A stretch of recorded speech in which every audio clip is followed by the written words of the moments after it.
always focused. We don't keep the head down in the dugout. We motivated together, so that's big key for us, man. We're having a good offense, and we got to keep fighting every inning. This is like a team comeback win as much as anything. You know, offensively, yeah, we did a nice job, did a beautiful job tonight. But you know, you come back from a big deficit like that. There's a lot of guys that did something right tonight to get you put yourself back in a position. So happy for the offense for sure that we had a night where they kind of carried it. But you know, we also had some good performances down there again in the bullpen to keep us in.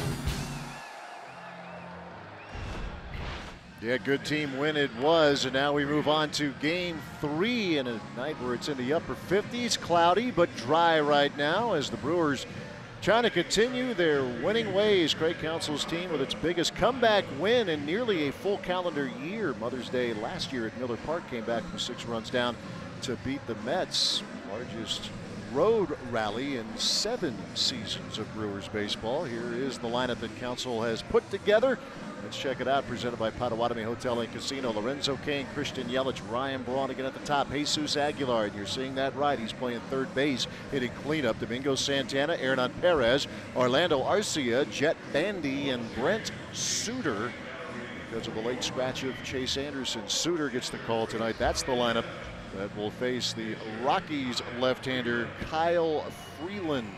Yeah, off to a pretty good start. 395 the earned run average.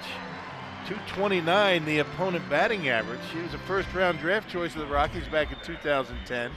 Second season in Colorado in the big leagues, 6'3", 170 pounds. And he's given up the 5 home runs, basically a fastball cutter. Every now and again he'll throw a curveball and changeup, but basically two-pitch pitcher.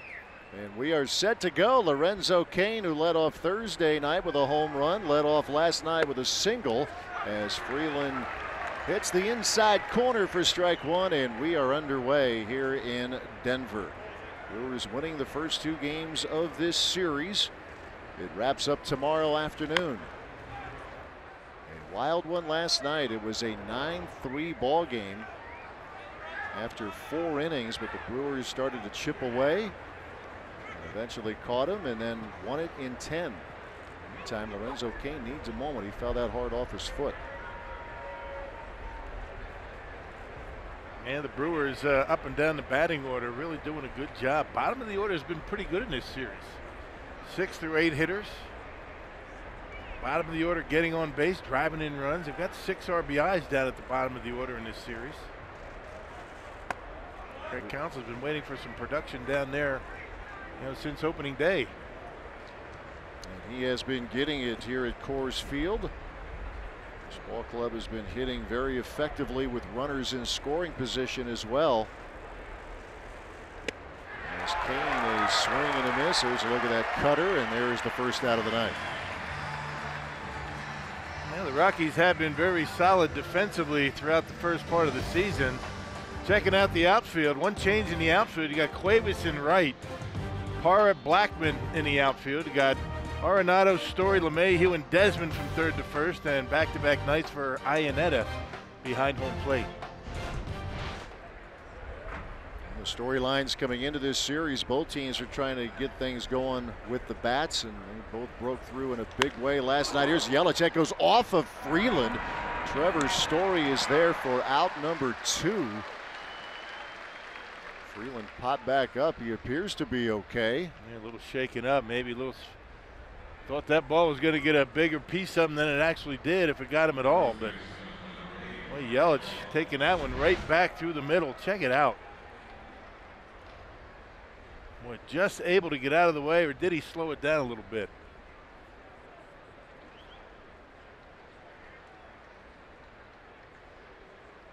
Yep, missed him. That was scary a little bit. Yeah, will get the pulse rate going. 2 up, 2 down here in the first inning, as Freeland gets set to face Ryan Braun. I mentioned Freeland has been giving his team length. 7 innings each of his last 3 outings. Most of his work has been on the road, but he's been good at home. 2 home starts, a 208 earned run average. Second start career against Milwaukee. The Brewers beat him, but he threw pretty well. 3 earned runs, 5 2/3 innings. It was last August. Freeland ended up winning 11 games last year. Tied for the most among rookie pitchers. 2 strikes and nothing to Ryan Braun. And a bouncer to Story. And it's 3 up, 3 down for the Brewers here in the first. Brent Suter gets the call again. He takes the mound in the home half of the first.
And now let's check out the Rockies batting order presented by Potawatomi. DJ LeMahieu again leads off, followed by Charlie Blackmon and Nolan Arenado. Trevor Story hits cleanup. Ian Desmond, Noel Cuevas, Gerardo Parra, Chris Iannetta, and Kyle Freeland.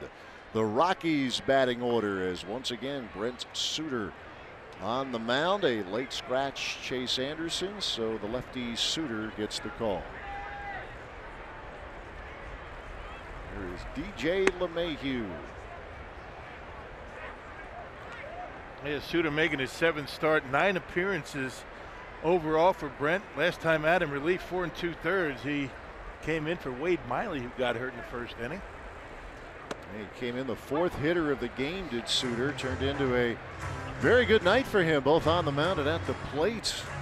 He homered off Corey Kluber, the dead center field.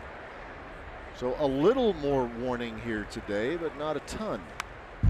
Yeah, less than he thought he was going to have. He thought he was going to start tomorrow. There was a chance he might have had to pitch last night in the extra inning game. It went too deep. Good to have a guy like Suter in your pitching staff. Guy that can be resilient. He doesn't need a whole lot of time to prepare. No time more evident than the last time he pitched back in Miller Park. We talk about how this organization values versatility, and that's not just position players. As Craig Counsell even going back into spring training, he's talking about Suter and a guy who was in line to make the club, determined whether it would be as a starter or out of the bullpen, and the answer is all of the above. Yeah, you ask him that question, he says yes. Yes, he does. Start tonight for Suter in a full count to the Rockies' leadoff hitter, who had a hit and reached in a walk last night. 3 hits for him so far in the series. And that's sharply hit, and Orlando Arcia is right there for out number 1. Well, let's check out our Brewers defense for tonight. No real changes in the outfield. Yelich, Kane, Santana, but a big change in the infield. Jesus Aguilar getting his first ever start in the major leagues at third base. Craig Counsell needs to keep that bat in the lineup. Arcia Perez up the middle. Ryan Braun back at first, and Jet Bandy getting his start behind home plate. Aguilar briefly played third last month against the Cubs, but he has a total of 3 1/3 innings in the big leagues at third base. 2 of those with the Indians back in 2014. Here's Charlie Blackmon.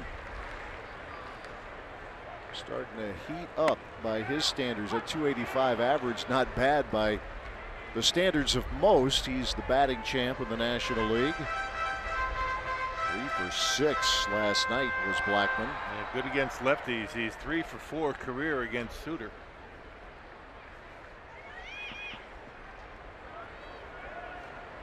Oh, 2 pitch. Both teams had season highs, as you might imagine, last night. The 17 hits for the Brewers, 16 knocks for the Rockies. That's back up the middle. And there's Arcia. Once again, positioned perfectly. 2 up, 2 down. I guess the busiest guy tonight is going to be Carlos Subero, trying to keep an eye on Aguilar, positioning him, kind of giving him an idea where he should be against every hitter. That's going to be something to keep an eye on. He's been looking in that dugout just about every other pitch, figuring out where he should be. Is it safe to say he's the biggest third baseman in baseball? I would think that is a safe statement. But don't be fooled, he's nimble for a big fella. Well, Craig Counsell said, you know, before the game, just play the routine ground ball to you. He doesn't expect to make the tremendous play. He's in there because of his bat. That says a lot, and you know he's earned it. And he's hitting the ball well. Taking a lot of walks in this series is Aguilar, and Counsell more than anybody knows the value of Aguilar to this ball club right now. As you often say, Rock, the bat plays. Yeah, they find a place for you. Nolan Arenado with a liner, and that's down the line over Braun. And Arenado's going to have himself extra bases. And still going as Santana having trouble getting it out of there. The relay to third, and it's a triple for Arenado. This is a great triples park. I mean, it's deep down the lines, deep in center.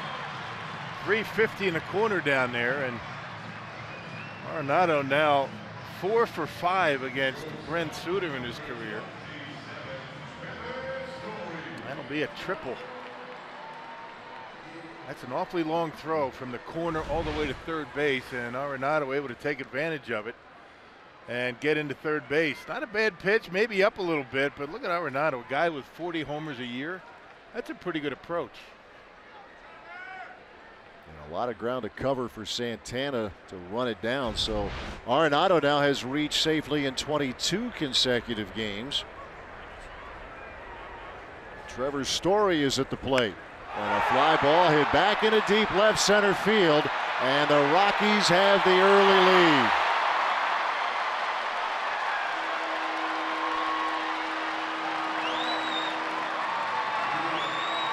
Second homer of the series for Story and his 9th of the year. He's had a nice series at the plate. Big extra base hit last night with the bases loaded and 2 outs. Home run tonight. A guy that strikes out an awful lot, but you make a mistake like Suter just did. With a breaking ball right down the middle, he knocks it out of here. He's got big power. Can't make mistakes like that.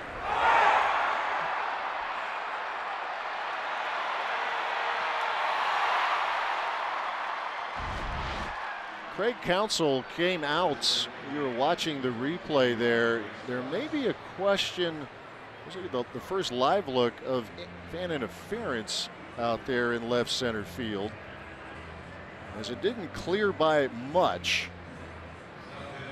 We are going to have a review. Question is, does the fan out there reach into the field of play? I don't think that's going to be reviewed. He didn't look like he reached too far over that fence.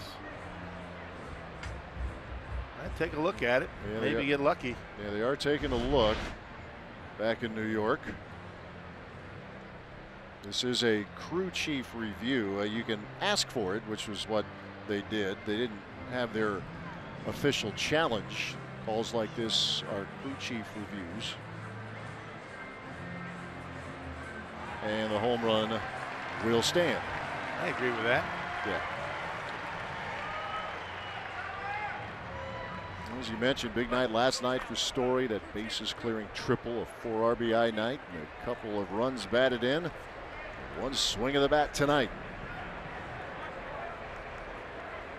Here's Ian Desmond.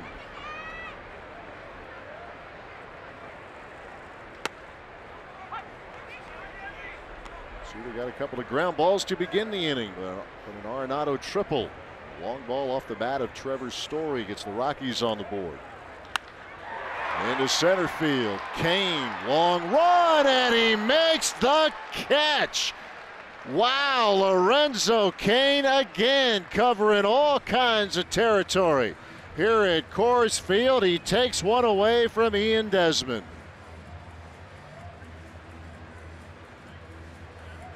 And that will do it for the Rockies. Colorado Rockies now wanted to take a look, but I think they are satisfied that it's a catch. And what a catch it is by Kane out in center field. Now the Rockies with a couple of runs here in the first as we are through one in Denver.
Top half of the second inning as Jesus Aguilar will lead things off, followed by Santana and Hernan Perez. Rockies first on the board here tonight. Brewers were able to scratch last night, and Jesus Aguilar just destroys one deep to left field, but it is a foul ball. Aguilar thought it was fair. Whoa. That's one of the longest home runs, or longest ones I've seen hit, even though it's foul. Goodness gracious. Way back out on the concourse above the bleachers. And they're going to take a look at this. Fastball up and in, and I can even see the baseball. I think it went over the foul pole. Yeah, that was hit high and very, very far. Can you see it? I can't. Well, we're right there with you. He just blew that up. I think the biggest challenge for the replay guy in New York is to identify where the ball is up in the air. Yeah, this could be a tough one. Hard to make a call on a ball you can't see. We're sitting at twilight. You got the overcast. It's about the same color as the baseball. So a couple of umpire reviews here to begin the night. One in the first on the Trevor Story home run, making sure there was no fan interference. And now Aguilar in the bottom half, or excuse me, the top half of the second. Aguilar started running the bases like he thought it was going to be clearly fair. A lot of times he'll stand at the plate and kind of watch it and do the old body English to keep it fair, but he thought it was going to be fair, but it's foul. Every time you see one down the line, it's a long time ago, you have to be of a certain age here, but you think of Carlton Fisk, 75 World Series. Right. So the loudest of foul balls from Aguilar. It's a ball to strike to him. He has been on base a ton, 7 times, in fact, in the first 2 games of the series. Walked 4 times, hit by a pitch. There's the baseball. Boy, way back. And Aguilar will go opposite field and a base hit. Part of the beauty of Aguilar, he thought he hit one about 9 miles and he just hooked it foul and he punches it the other way. Yeah, 470 feet and then he punches one to right field. That gives you an idea how good he's been. Just a good hitter. You shouldn't be surprised anymore. Up and in, pulls the hands in and able to get enough of it to muscle it into right field. Inside out there and a base hit for Aguilar. Here is Domingo Santana. Little tapper by Freeland. LeMahieu, and just in time to get Santana for out number 1. Took his time on the throw, didn't put much on it, and just barely got Domingo at first.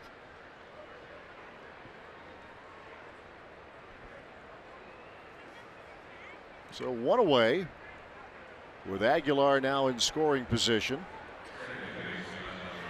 And that has been a sweet statistic for the Brewers in the first 2 games. We've talked about it. They came into the series hitting .203 with runners in scoring position, and that has flipped a lot to the tune of 10 for 22. And the 6 through 8 hitters, 11 for 24 in the series. Hernan Perez more than doing his part in the first 2 games. See if he can continue that tonight. It's a 3-hit night for Hernan last night. Yeah, a lot of good numbers for the offense, and they've been waiting to put up numbers like that for a while now. Really good to see the offense picking up the pitching last night. Yeah, that was the case. The pitching has been good for a good majority of this season, and the injuries, the shuffling going on, and it was good to see the bats bail out the pitching at least early. But it should also be mentioned that Counsell once again got terrific work out of the bullpen. A ball to strike to Perez with Aguilar the runner at second.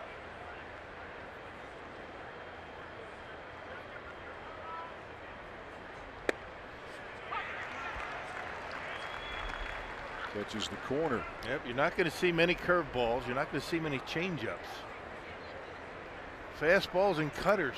The cutter is going to look like a slider from time to time when he takes a little off it.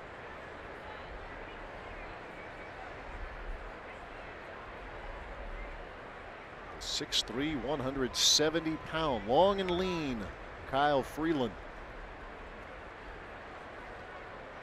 A couple of days away from his 25th birthday. Living the dream. I mentioned grew up just outside of Denver, Rockies fan. Now an important part of Bud Black's rotation.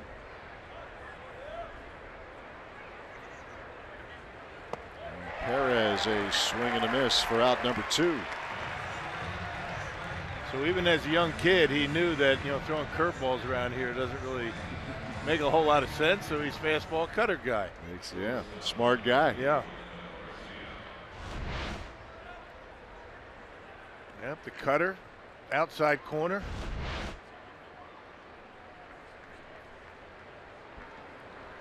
Two outs for Orlando Arcia. He too showing signs of coming around at the plate. A couple of hits for him last night, 3 so far in the series.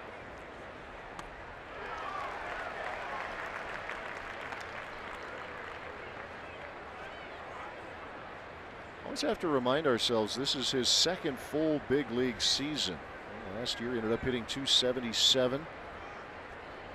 Yep, average heading north for him. Been on a nice streak lately.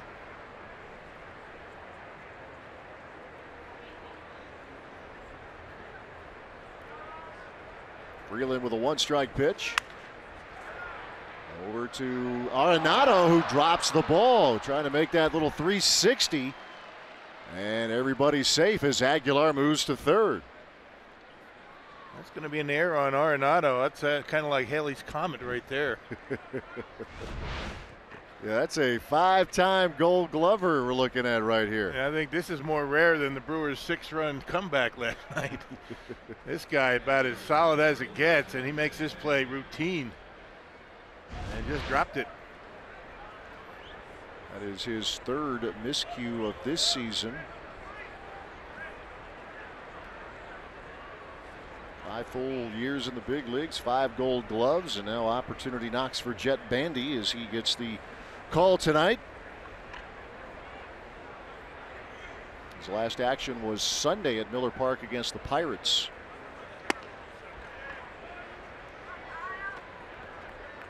I guess Manny Pena could use a day off after all the work he did last night, blocking pitches, and boy, he was really active behind home plate. Got dinged a couple of times. And good to get Jet some time behind home plate. Get him some at bats. 1-0 pitch. Shatters the bat. Trevor Story. And that'll do it for the Brewers here in the second. So they leave a couple of runners stranded. We're through an inning and 1/2 with the Rockies up 2-0.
Brewers, and Brent Suter is on the mound tonight because tonight's scheduled starter Chase Anderson was scratched with a stomach bug. Anderson told us before the game it was something he started to feel last night. He was up all night with that stomach virus. We know how unpleasant those can be. Anderson said he really did not get much sleep, still was not feeling better today, just with body aches and again the lack of sleep. So he was going to be seen by a team doctor here at 5 o'clock this afternoon and then was planning to go back to the hotel to rest and rehydrate. He said it's a possibility he could start tomorrow, but it will depend on how he recovers here tonight. So the Brewers will be looking for some options for tomorrow's starter. All right, Sophia, thanks. Yes, the all too known TBD, I guess, the way the Brewers have to work it right now, and find out as we move forward what the status will be tomorrow. Yeah, Brewers fortunate that their AAA affiliate. I said it was 90 miles from here. We all came on the. I was told it was 45 minutes from here. Oh, or 45 okay. miles. So Okay. you know, so they're not too far away. I mean, they can take a nice short Uber ride and be here quickly. There you go.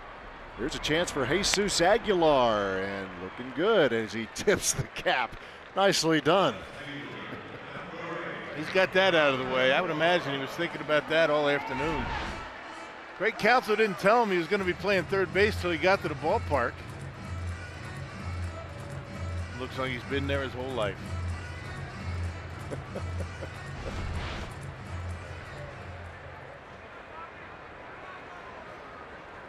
So one away here in the second inning for Gerardo Parra. A lot of hitters who had good nights last night. Parra was one of them. 4-hit evening and a liner, and Aguilar is right there again. Ball finds you. You just love his enthusiasm. I'll tell you, is there any more enthusiasm than the Brewers' left side of their infield right now? Yeah, you know, I was saying earlier in this series. They're good buddies. Yeah, who has more fun than Perez and Arcia? You know, Aguilar's right there. You could put them all on the top seed line. Craig Counsell was asked, you know, when the reporters were interviewing him before the game, saying, "What's your biggest concern about Aguilar at third?" He said, "I'm just hoping that he and Arcia don't talk too much and not pay attention to the game." Well, so far so good. Here's Zionetta, a roller that gets through Perez, and a base hit for the Rockies catcher.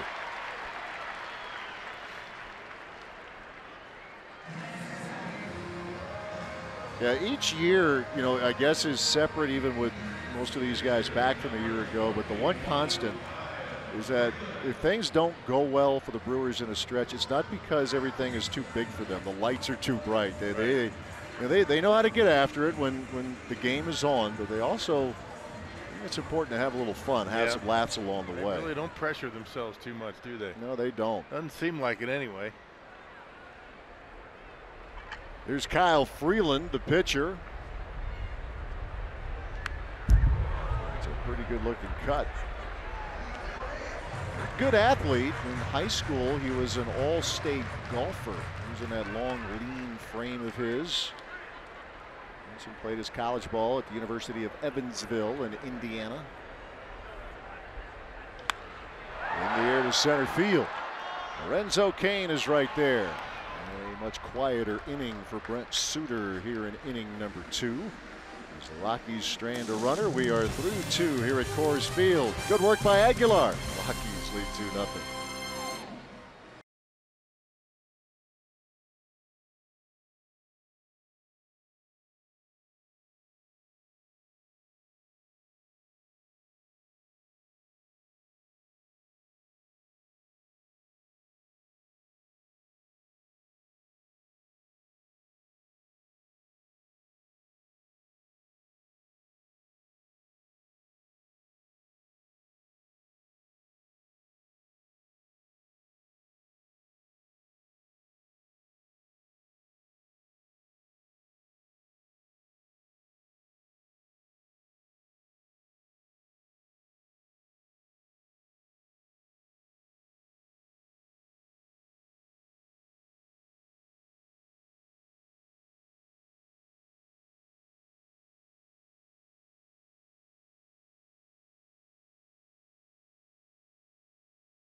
Baseball on Fox Sports Wisconsin is brought to you by the Wisconsin Lottery, reminding you to please play responsibly. By Ascension, coming together to give healthcare a better name. We are Ascension. And by Pepsi, this is the Pepsi for your crew. Beautiful Denver, Colorado. We move to the top of the 3rd inning, and one must respect the Raptor at the plate. This was Tuesday night against, just a Cy Young winner in Corey Kluber. His Suter crushed it. Powerball home run count, the first of his career. And the first pitcher that ever took Corey Kluber out of the ballpark. It was a remarkable moment and what was a good night all around for Brent Suter and the Brewers against the Indians. And Suter leads things off against Kyle Freeland. He's hacking away, he sends one out of play.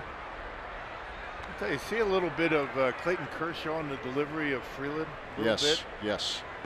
And he uses the legs very effectively. Kind of that drop and drive delivery that Kershaw has.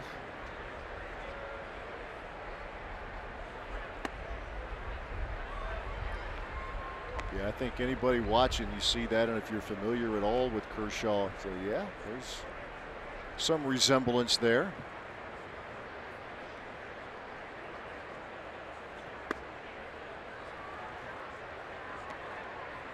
Of course, he doesn't have that Kershaw curveball.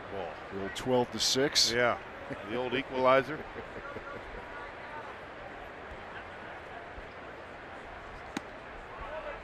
And 3-1 the count now to Brent Suter. Suter, Kane, and Yelich here for the Brewers in the third inning.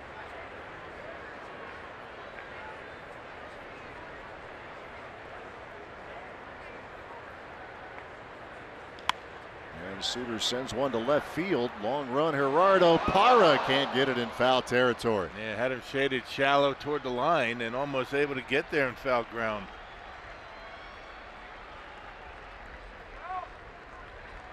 Made an impressive catch last night, did Parra. Took one away from Aguilar, and that was the second out of the ninth inning with the Rockies protecting a 2-run lead. But Hernan Perez extended the inning, and Manny Pena extended the game with a 2-run opposite field homer.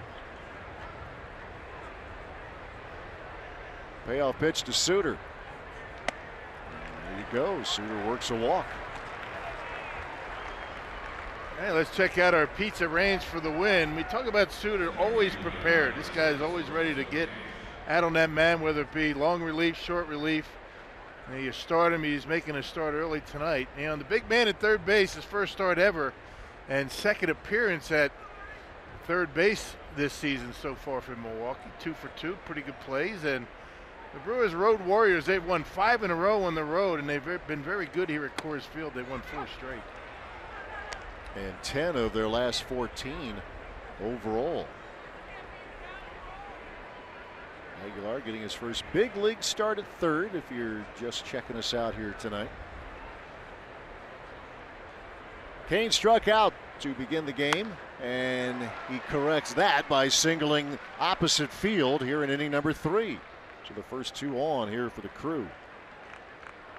That's how the 10th inning started last night. You know, Lorenzo Cain with a base hit to right.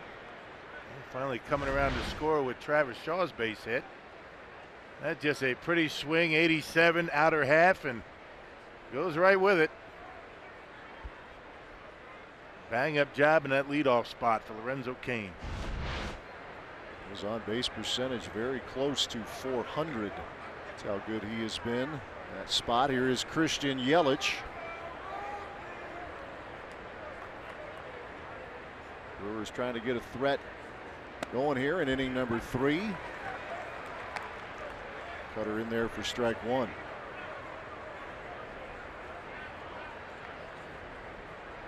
And you see he is spraying the ball everywhere, this Kane. No one way to pitch him, no one way to defend him. 1 strike pitch.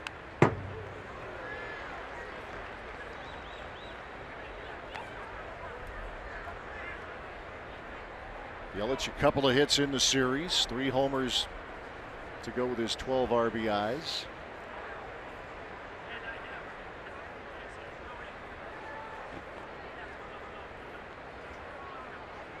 Freeland ahead in the count, 2 strikes and nothing.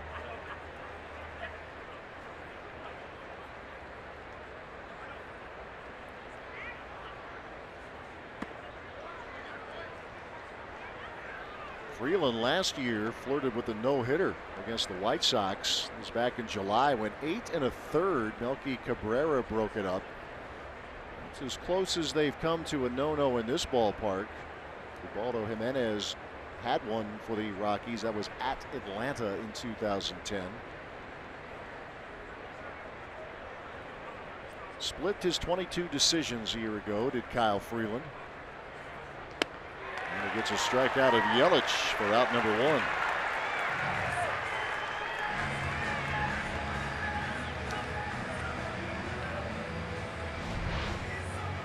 Not a huge strikeout guy, and there's that cut fastball down and away. Too close to take. And yeah, coming up empty.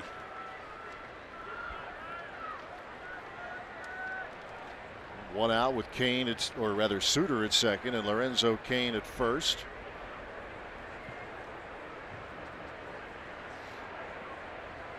Well, on a hit last night, as finally he was rewarded on a hard hit ball with a double down the left field line.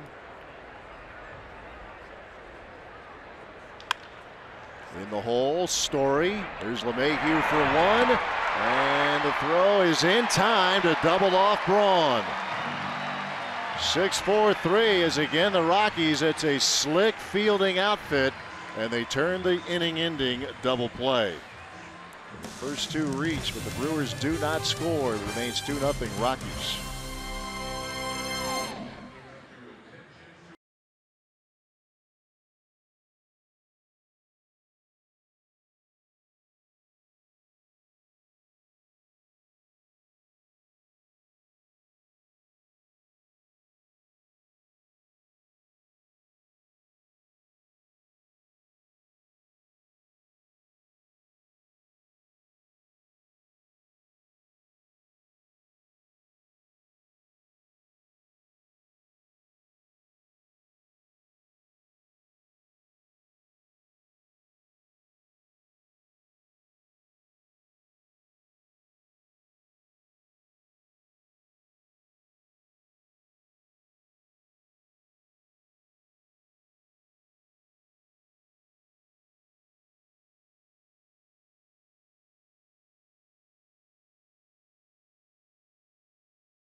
Coors Field, because my friend Jenny Kavnar, the sideline reporter for AT Sports Tonight here with the Rockies, she's in her 12th season covering baseball, her 7th overall with the Rockies organization. She's doing her second game of play-by-play. She made her debut just a few weeks ago in a game against the Rockies and the Padres. She's just the third woman to call play-by-play in Major League Baseball. The first to do it was Gail Gardner back in 1993. Susie Waldman has also done it as well for the Yankees on the radio, and Jessica Mendoza, of course, with ESPN doing color commentary. And I had a conversation with Jenny yesterday just about what that opportunity means, and she says it's overwhelming, it's exciting, it's nerve-wracking. She said now, as a reporter, we talk to guys so often about their debuts. She says, now I get it. She says all those nerves that you have when you're talking to those players about what it means for them to make their debut. But more importantly, it's representation. You know, she said that as a little girl growing up, she saw women in the reporter role, and she thinks it's so important now for young girls and fans of baseball to see a woman doing play-by-play. It's certainly a significant milestone, so congratulations to Jenny. She's certainly very deserving of the opportunity. By the way, Sophia, my throat is kind of scratchy, so I think she could be the fourth. I'm telling you, yeah. I mean, you know, we weren't going to say anything, but you know, since she brought it up, I think maybe we have a play-by-play situation in her future. I think you guys are the fearless leaders of this production. You guys do a great job, and I don't want to take away from that. That is really a poor answer, Sophia.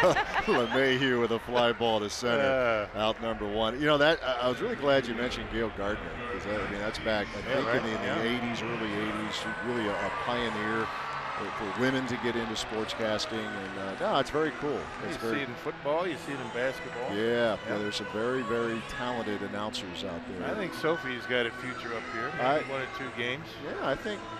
You know, day game after a night game tomorrow. What do you think? Hey, you know what? That would be perfect. So Sophia, be ready. I think the time has arrived.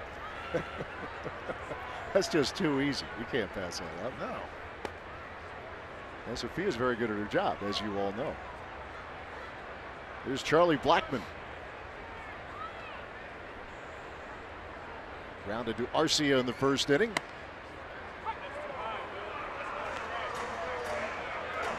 Real happy about that strike call. Real little calling balls and strikes tonight. Guys are getting more and more upset about non-third strike calls these days. He's still upset. Don't you know I'm the batting champ? I mean, it's strike one, Charlie. Let's go.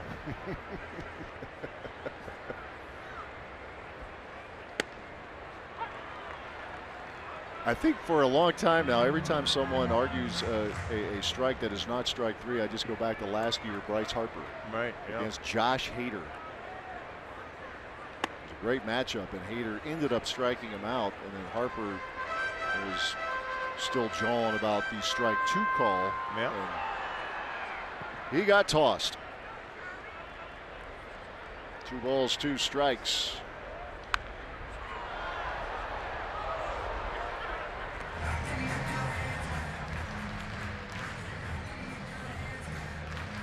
Brewers kept him relatively quiet on Thursday night, but he was anything but quiet last night, Blackmon. Everybody was hitting in the lineup, both sides.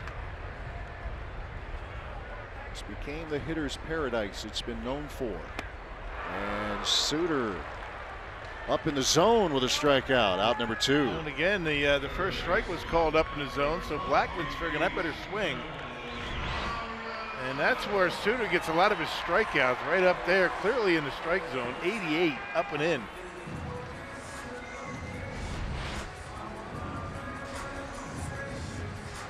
Suter once again retires the first 2 here in the inning. Here's Nolan Arenado.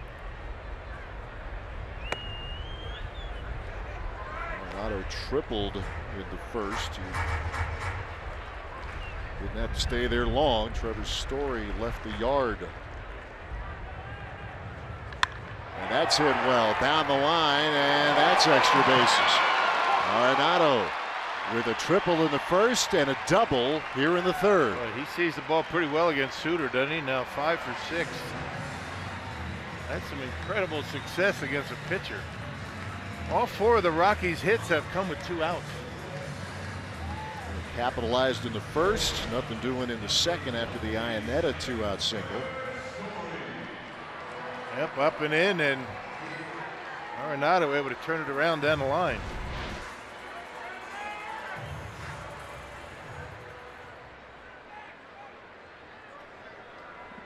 So another threat here with 2 outs for Colorado. Trevor Story at the plate. And home run gives him 9 on the year and 30 RBIs. Man, it was a first pitch curveball. Suter trying to get ahead with something other than a fastball, and Story all over it.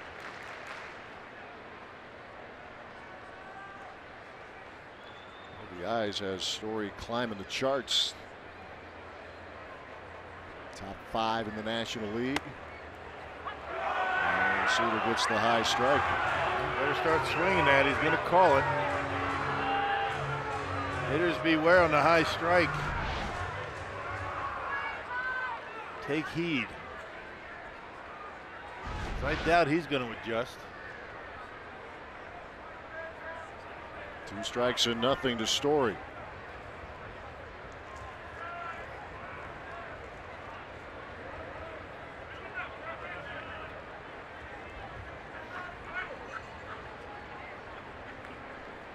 Drove in 4 runs last night, did Story. Just a touch too high.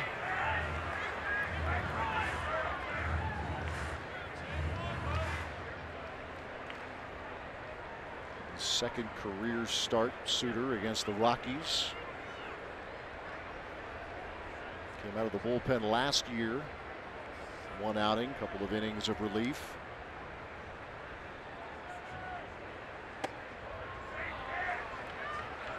Story not chasing, 2-2. You see Suter being smart. He's trying to work the upper echelon of the strike zone. If Hopefully Umpire's going to give it to him. See how high he's going to go with it. Not a bad idea.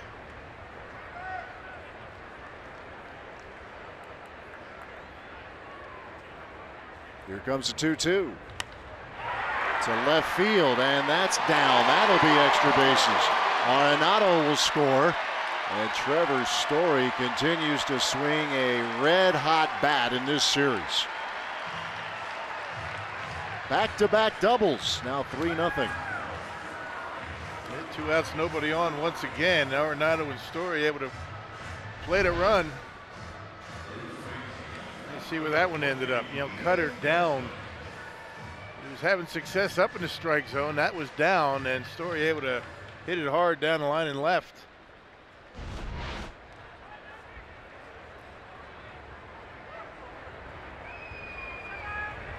Another extra base hit for Trevor Story.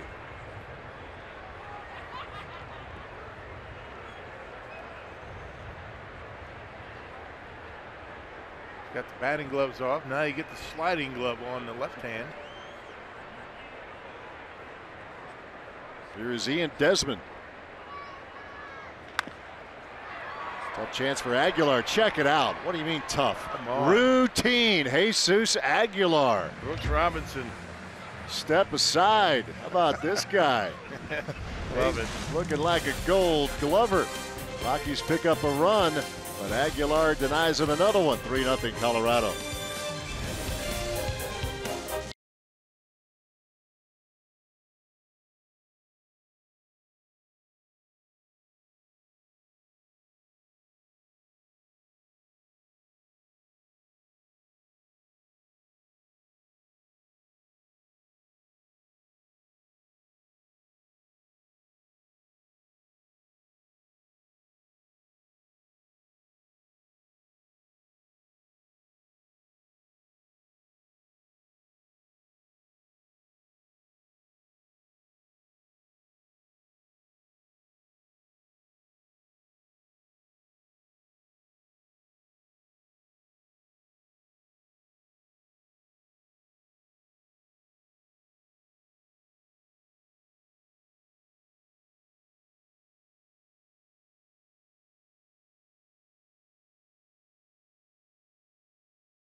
That was the case in the first on the homer from Story, and Story an RBI double in the third as we play on here at Coors Field. And Jesus Aguilar will lead things off. Taking care of business over at third. 3 chances. He's been good on all 3. Yeah, a nice play. And short hops, throws the glove out there, and able to make a good throw to first.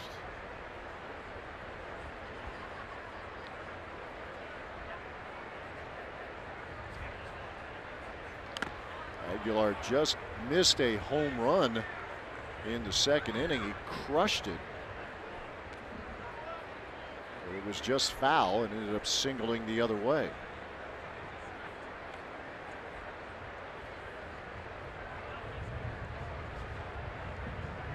You mentioned it, Freeland kind of knows the drill here, and he's been effective at keeping the ball on the ground.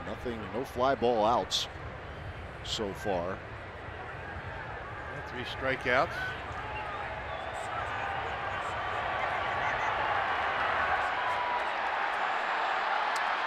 Three strikeouts, and the rest are ground ball outs.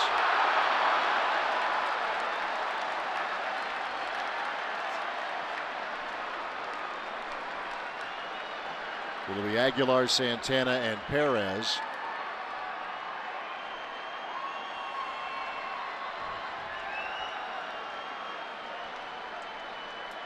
And fan running out on the field and holding up play.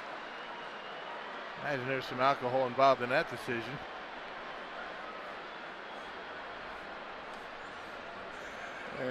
Or something.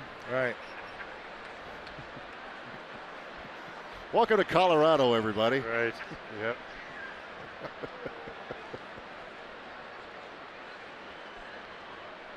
I hope it was worth it. It's going to cost her some money. Well, individual will not have 5-star accommodations tonight.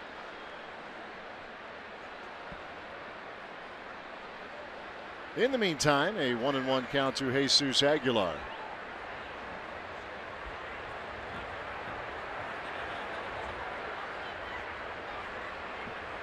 Brewers a couple of hits. Aguilar and Kane. Brewers had the first 2 reach in the 3rd inning, but could not score. Cutter for Freeland.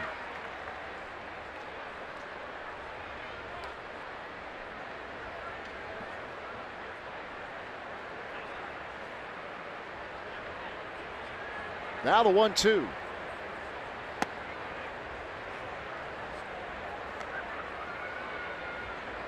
Freeland last year came out of the bullpen 5 times. He had 28 starts. Watches innings in his rookie year.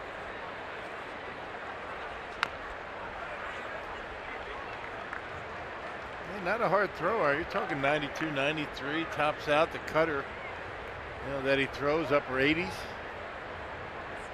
Don't throw too many other off-speed pitches.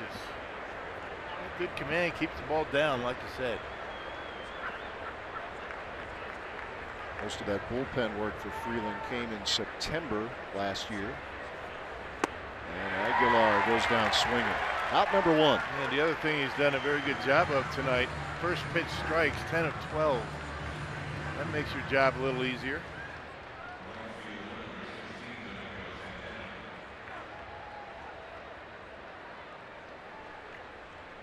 One out here in the 4th for Domingo Santana.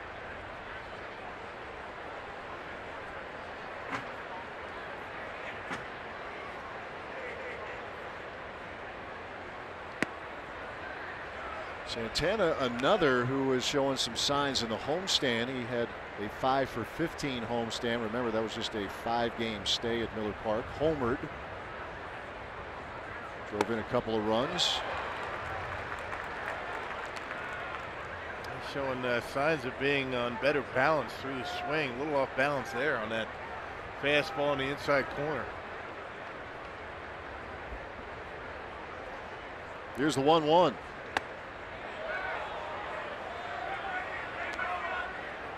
Won't give him the high strike on that offering. And Charlie Blackmon's out there in center field saying, "What about me?"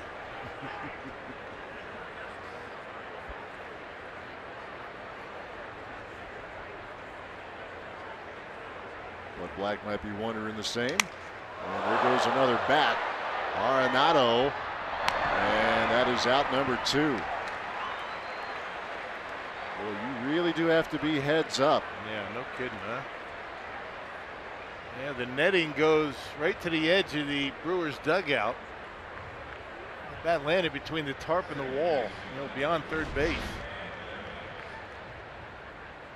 Yeah, working Santana inside. All he has left is the handle of the bat, and there it goes. A good concentration by Arenado to concentrate on the ball and not the bat.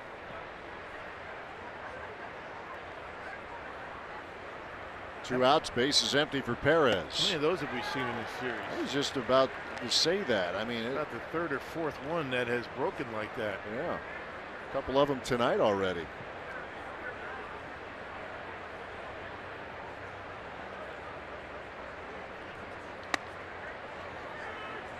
Freeland here has these Brewers hitters off balance, at least so far.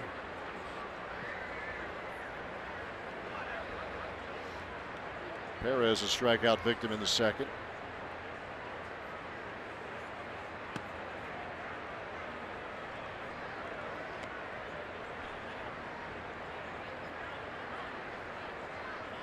He has 5 hits in this series. He's 5 for 10.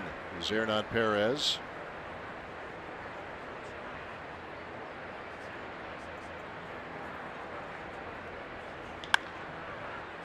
Arenado.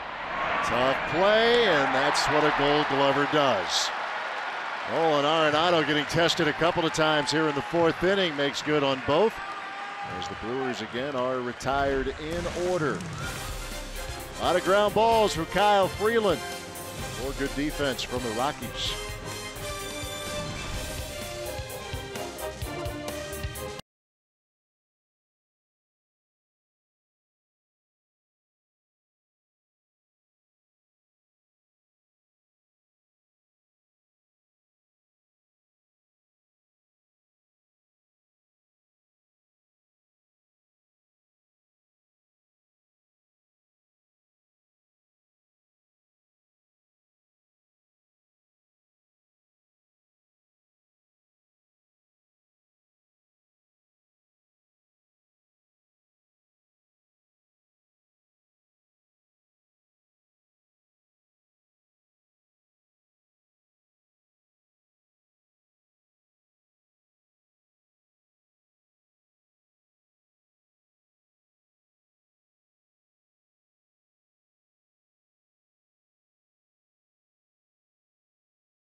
Bottom of the 4th.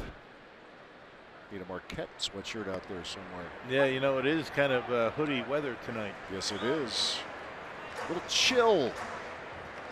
59 degrees at first pitch. Here's Noel Cuevas, the right fielder, 26-year-old. This is his debut season in the big leagues. Yeah, we talked about, you know, the first pitch strikes for Freeland being very good. Suter's been good as well. 11 of 15 first pitch strikes. First 2 hitters have not been a problem in each of the first 3 innings for Brents, but a little trouble after that. Of course, the one first pitch strike to Story in the first inning was a curveball that he hit out of the ballpark. Story has driven in all 3 runs here for the Rockies. Cuevas, Parra, and Chris Iannetta here for Colorado. Cuevas, originally a Dodgers draft pick back in 2010.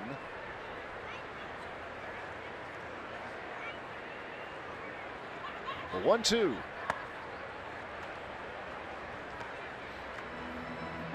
Dodgers sent Cuevas here to Colorado back in the off-season after the 2014 season. He came over to complete the Juan Nicasio trade.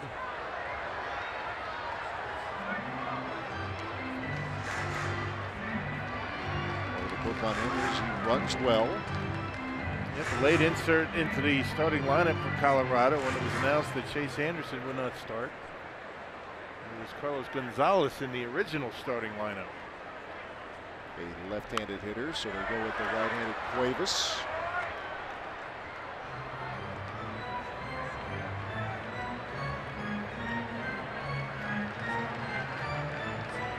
And he's hit well. Rounded out in the 2nd inning. When called upon, he has put up some pretty good numbers. Full count now.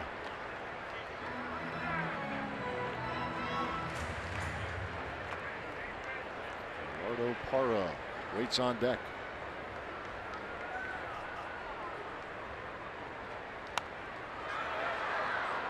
I mentioned the Brewers have won 5 straight on the road. Rockies are 6-10 in the home park. Wetzel's team continuing to travel well, 13-7 away from Miller Park. You see that more and more with hitters trying to step out, calling time to slow down Suter with nobody on base. And a walk to Noel Cuevas. 10-pitch at bat there. Cuevas, the leadoff runner here for the Rockies. Hey, the Brewers will host Paul Goldschmidt and the first place Arizona Diamondbacks for a 3-game showdown at Miller Park. Monday, May 21st through Wednesday, the 23rd. Check out the complete schedule and reserve your tickets by visiting Brewers.com. They will visit Arizona. Series out in Phoenix starts Monday. Diamondbacks still, I mean, their record is good. They're running into some lights out pitching with the Nationals. They lost to Washington this afternoon 2-1. But their deal has been pitching. And that's another team where you just assume they're going to heat up offensively. Right? It's kind of a common theme, isn't it? Around baseball. Really is. Not too many teams really clicking on all cylinders. The Atlanta Braves have been swinging it well. Eduardo Parra fouls one out of play.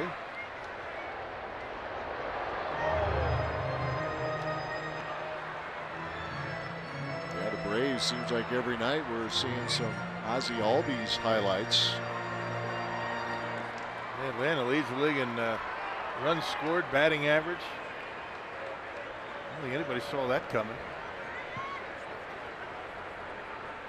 First place in the National League East right now, a half step ahead of the Philadelphia Phillies.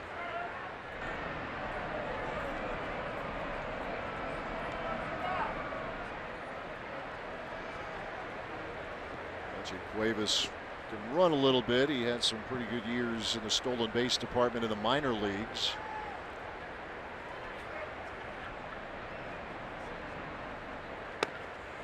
Suter with a real good move. He does a very good job of holding runners. And Jet Bandy's been very good throwing out base stealers.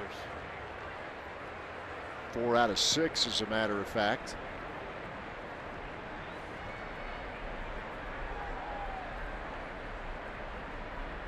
Ball, a strike to Parra. Parra lined out to Aguilar, his first at bat. Two-time Gold Glover. Parra's always been good against lefties. Hangs right in there.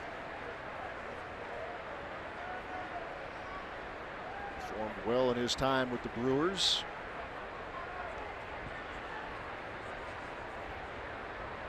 Part of the Zach Davies trade. The Orioles.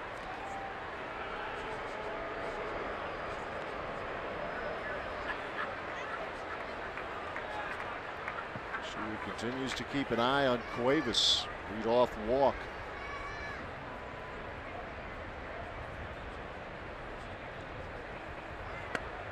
And dismissed. And Parra holds up. Bandy doesn't believe it. Looks like a pretty good pitch. Lance Barksdale, the third base umpire, says no. Was a pretty good pitch. Yeah, it was. Yeah, he likes the high strike. Does Will Little.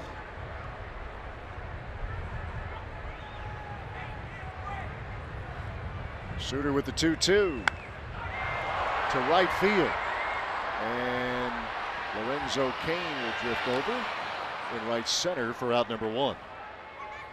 I thought for a second that Santana just didn't see it. I thought he lost it as well. I thought it was a little bit more toward right field, but it was more towards center. Lorenzo able to haul it in. Boy, that's a lot of room for a center fielder to cover. Biggest outfield in the big leagues. They say it's 2.66 acres out there. That's a lot. Of fair territory.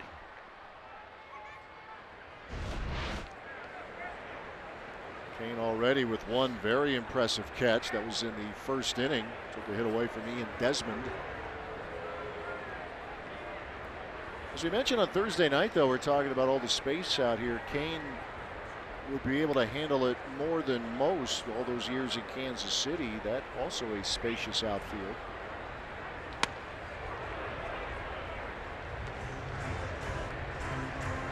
Yep, this one just a little bit bigger than the one in Kansas City.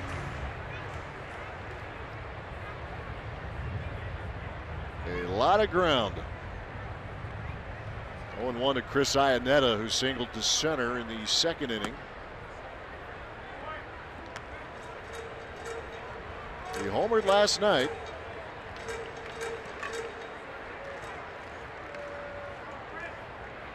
Veteran catcher, 35 years old.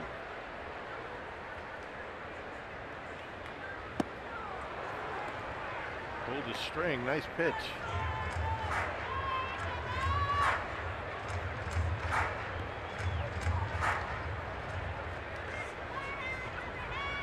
All 2 strikes to Iannetta.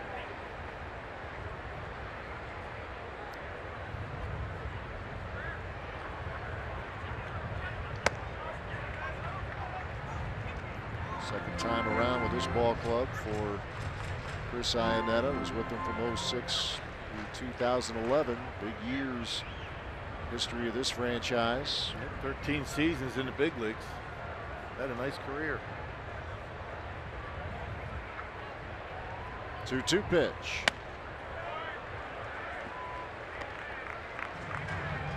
Cuevas might be running here.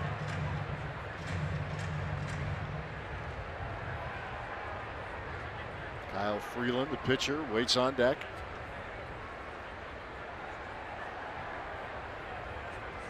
Full count with 1 out here in the 4th. Runner holds.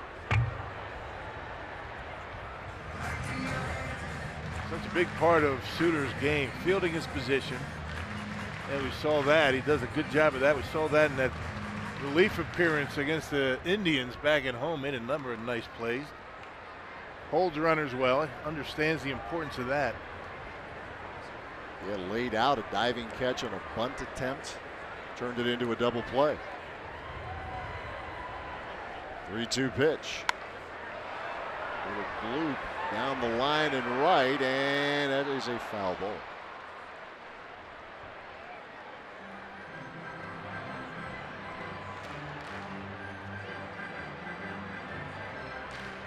Iannetta was with the Diamondbacks last year. 17 homers, just 1 shy of his career high. That was 10 years ago here with the Rockies.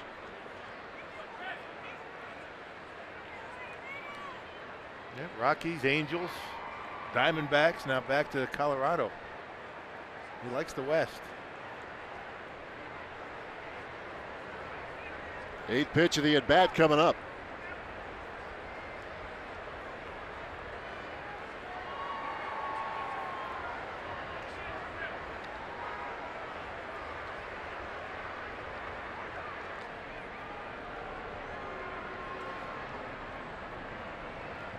Rockies with 2 in the 1st, 1 in the 3rd, all courtesy of Trevor Story. 2-run homer and a run-scoring double. Now the payoff to left field, Yelich for the first out, or excuse me, the second out of the inning.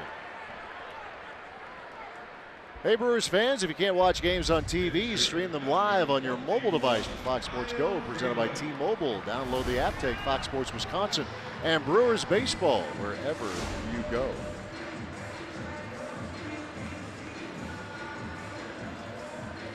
A lot of Brewer fans just walking around town here. Yeah.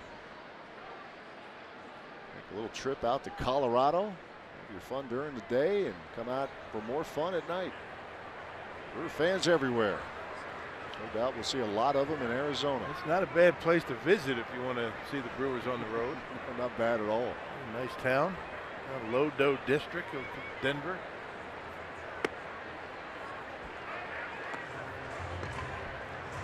Busy inning here for Brent Suter. 25 pitches here in the 4th. And that gets past Brian Braun, a base hit. On his way to 3rd now, putting on the brakes is Cuevas. Good decision. Good arm out there in right for Santana.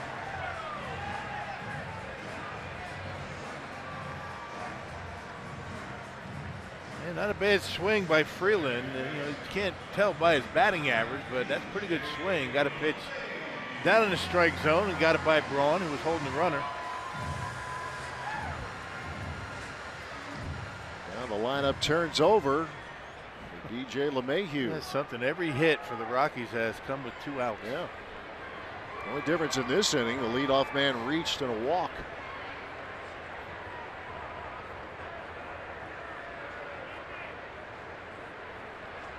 LeMahieu, a ground ball to short, a fly ball to center.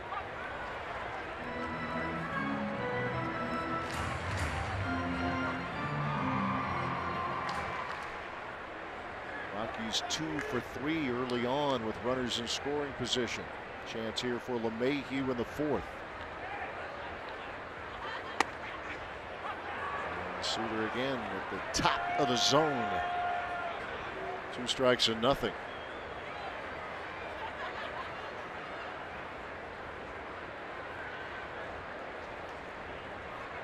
It's the starting assignment after Chase Anderson was scratched.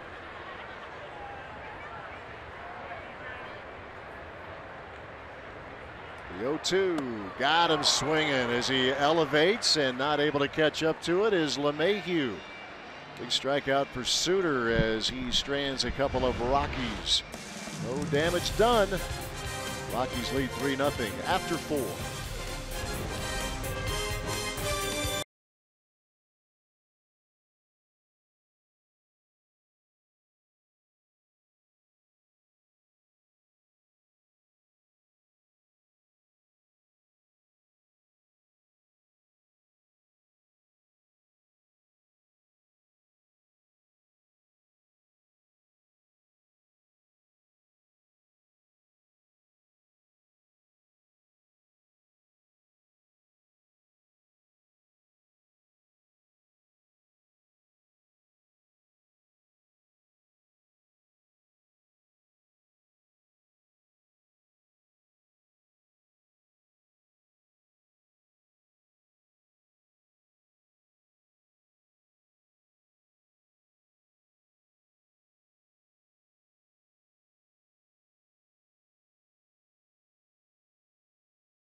The Rockies with a 3-0 lead as we head to the 5th. Time now for our Brewers minor league report, brought to you by UW Whitewater. We told you about this outing last night. Dylan File for the Timber Rattlers turned in 8 shutout innings, gave up just 4 hits, 1 walk, 10 strikeouts for him on the night on 94 pitches. Best start turned in by a Brewers minor leaguer this season, and he's off to a good season as well with Appleton. A 5-1 record for him, a 3.10 earned run average. So good work by Dylan File last night, and news for the Sky Sox as well. Freddie Peralta was scratched from his start, so Matt and Rock, maybe you add him to the list of candidates as a possibility for tomorrow's start. Yeah, depending on what the final verdict is with Chase Anderson. Yeah, just get him up here in case Chase can't make his start, just to be safe. Here's Orlando Arcia. He sends one in the air, left field. Gerardo Parra is there for out number 1. I'll tell you, I like that curveball we just saw down in the minor. That was impressive, wasn't it? That was a good old yellow hammer right there. At 12-6 rotation. Yeah. Nice. Look forward to keeping tabs on that young man. 1 out here in the 5th inning for Jet Bandy. It's a 7, 8, and 9 hitters in the order for Milwaukee. There's just a couple of hits so far off Kyle Freeland. Lefty has been effective.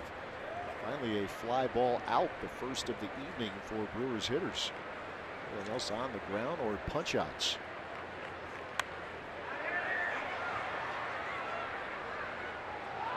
Freeland last year had an ERA of 4.10, which was the best for a Rockies rookie since Yolis Chassin. He was a rookie here back in 2010. Chassin, he was spinning it. 328 earned run average as a rookie with Colorado. In an ERA like that, you are doing some work. Yeah. Bandy sends one to center. And Blackman had to break back after drifting in to secure it for out number 2. And I think the Rockies over time realized that, the big curveball type pitchers don't really play all that well here. So it's more like the sinker slider guys that have had the success. We see that tonight with Freeland, the fastball, the cutter. And you saw what happened to the one curveball that Brent Suter's thrown tonight. Trevor Story knocked it out of the ballpark. seats. Yeah.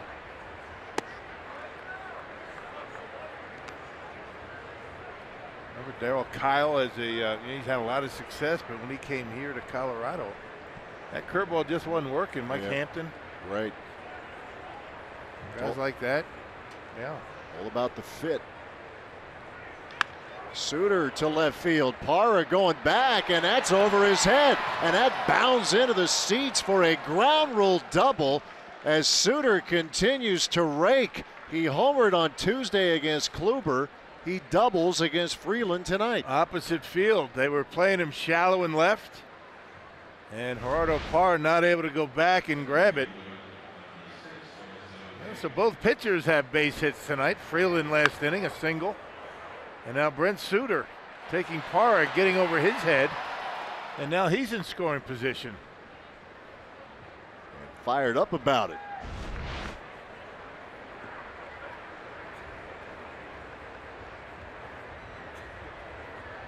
Here's a chance for Lorenzo Cain, who singled to right in the 3rd inning.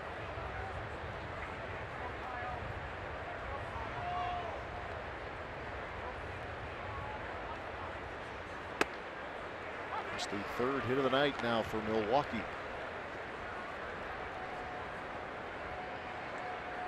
Cain with that single has his on-base percentage at exactly .400.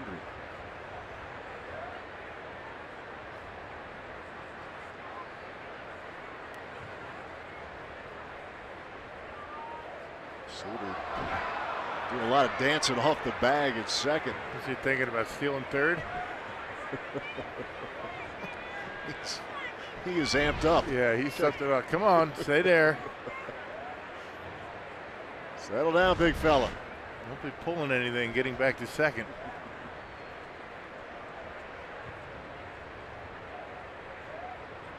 One strike pitch to Cain. Oh boy. Yeah, I didn't like it. Nope. I remember, last half inning when Suter was trying to catch that inside corner on the Rockies, wasn't getting it. Borderline inside. 2 strikes or nothing.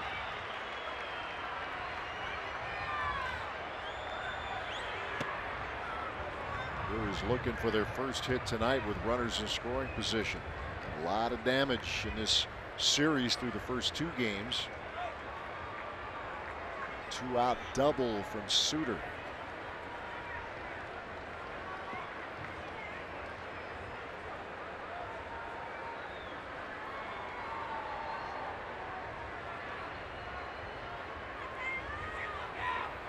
Freeland with the 1-2.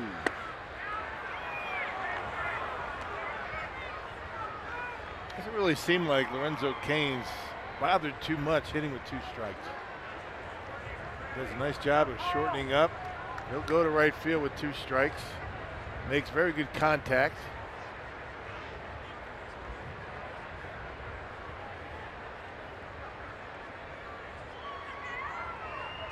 2-2 pitch coming up.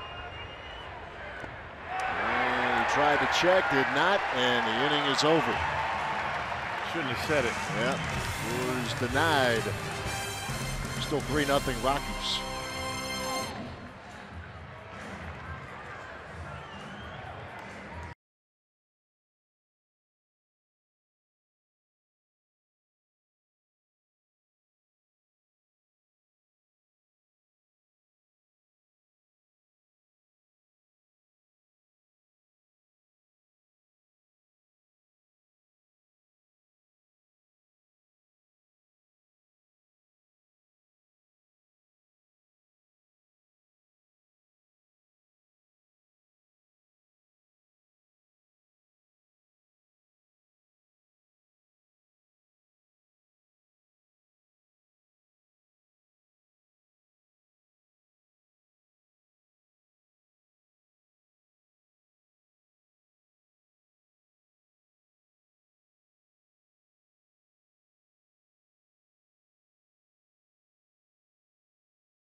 is holding up very well, Rock. And made 3 pretty good plays. There's the first one. Now, he got that one out of the way. Then he had a line drive right at him, and the tough play coming up, that short hop right here. He throws the glove out there and able to make a nice throw to first. Looks like he's played there his whole career. Badger Mutual Insurance plays in the game. For more on Aguilar at third, let's check in with Sophia.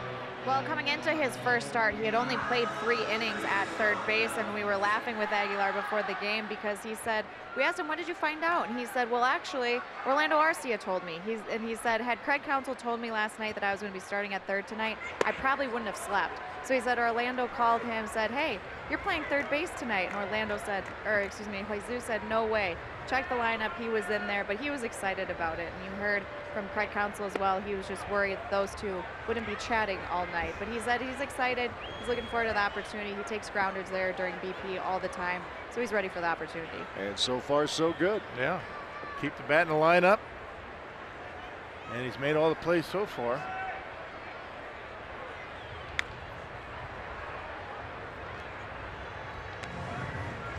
You just never know with Craig Counsell the way he has been able to manipulate the roster and the batting order and guys in different spots, what you're going to see, lineups and how the bullpen configuration is going to be day to day. It's kind of interesting, kind of exciting to get to the ballpark because you never know. See the alignment now with the shift on for Blackman, and Aguilar becomes a bit of a shortstop. Things you just have to pick up. Ryan Braun's talked about it at first base. You have to handle the shift. Full count to Blackman. Braun is really holding up very, very well over at first. And now Aguilar is on the first base side of second base. Let's see him turn a double play. Get a guy at first base. That'd be interesting, wouldn't it? Of course, he wouldn't be there if it was a guy at first. Defense will shift within the count. And a full count to Blackman. In the air, shallow left field. Yelich is there for out number 1. You see how far Arcia got out in the left field? Always. He's probably trying to get out there and catch that one. You never know if he has to be there for the rebound if it pops out of the mid.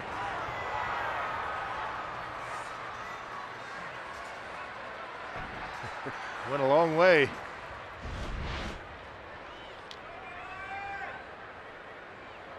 Well, the 2 toughest customers of the night stepping up here for the Rockies. Arenado and Story will follow, and there's a first pitch swing and a chance for Arcia. Out number 2. And once again, Brent Suter retiring the first 2 in the inning. 2 outs.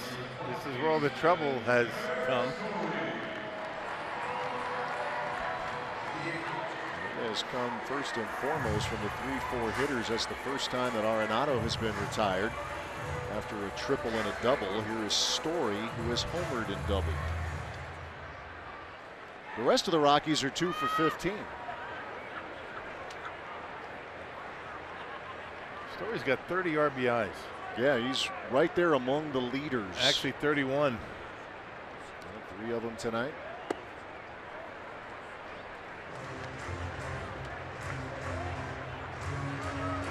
Javier Baez started the day with 34. And that's hit well. Left field. Story has his second of the night.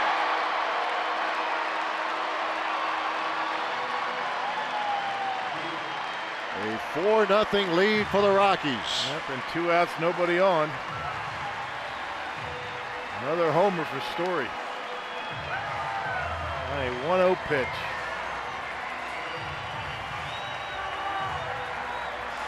Three home runs in the series for Trevor Story.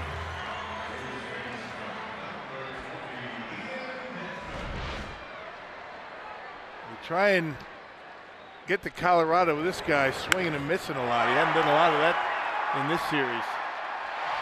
He is seeing it well.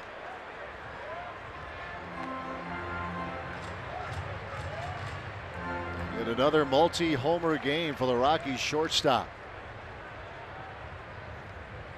Already a half a dozen in his still young career.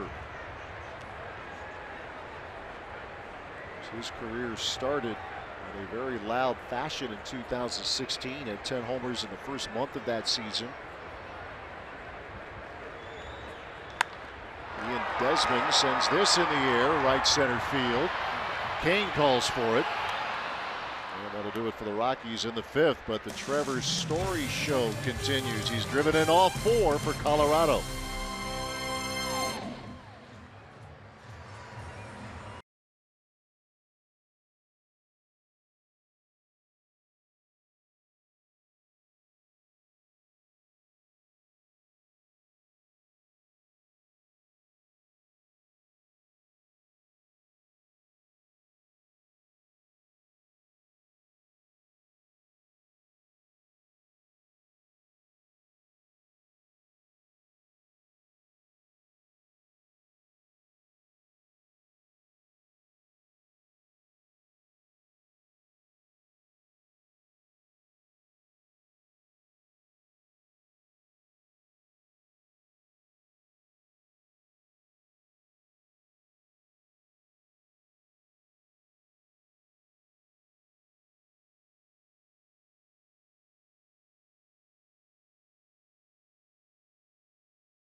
Four nothing Rockies. Brewers bats trying to come alive here as we move to the top half of the 6th inning. A couple of threats here for Milwaukee. Nothing to show for it. 2, 3, and 4 in the order. It starts with Christian Yelich.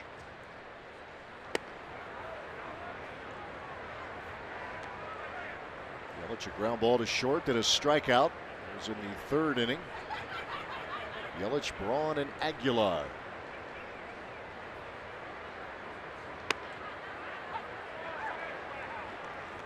Looking impressive.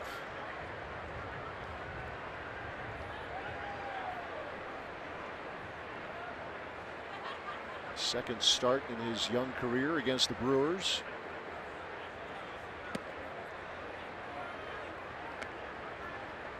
He took the loss last August 20th. An 11-8 game. He worked the first 5 2/3. Just a couple of earned runs allowed.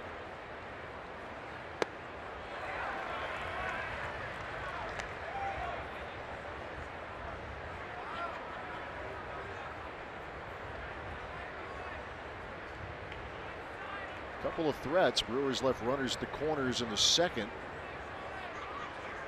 Suter a 2-out double in the last inning. But they've been unable to pick him up. Yeah, haven't come up with that big hit yet. Something they have done a lot of in the first 2 games of the series.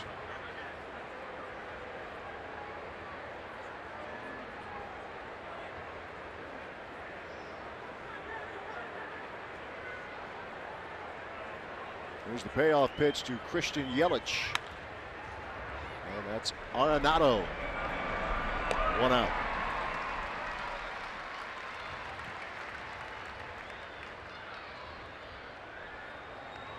So 1 away here in the 6th as Ryan Braun will step to the plate. And let's check out the Powerball home run leaderboard. Travis Shaw with 8 now, leading the way. Eric Thames goes out with the thumb injury. Ryan Braun, Lorenzo Cain, each with 5.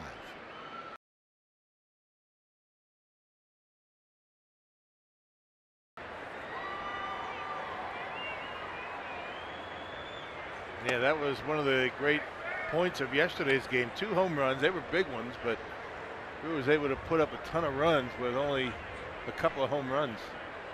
11 runs, only 2 homers. Did a very good job with runners in scoring position, bottom of the order, getting on base, driving in runs. Lorenzo Cain took the first pitch of Thursday's game out of here. Craig Counsell has to be encouraged, seeing that this team could put runs on the board without the long ball being such a big factor.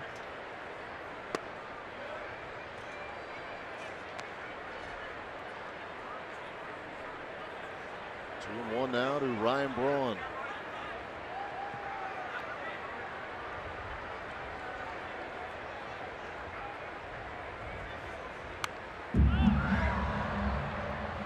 Pitch to hit. Yep, a little bit of a pause, hesitation, and then he kind of fires to home plate, and sometimes that will disrupt the timing of the hitter. He's been good so far. His first 2 starts, a win and a loss, but an ERA of 2.08. 2-2 pitch again.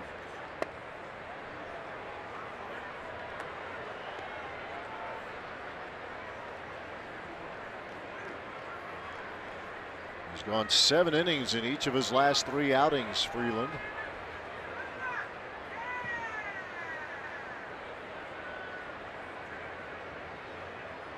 Payoff pitch. And Braun is on. 1 out, 1 on here in the 6th.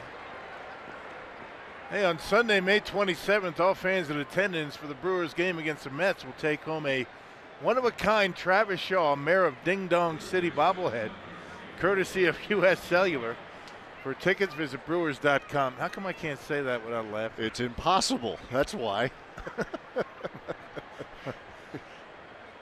The mayor of Ding Dong City. Yeah. Yep. Good bobblehead. Here is Aguilar, who has singled and struck out.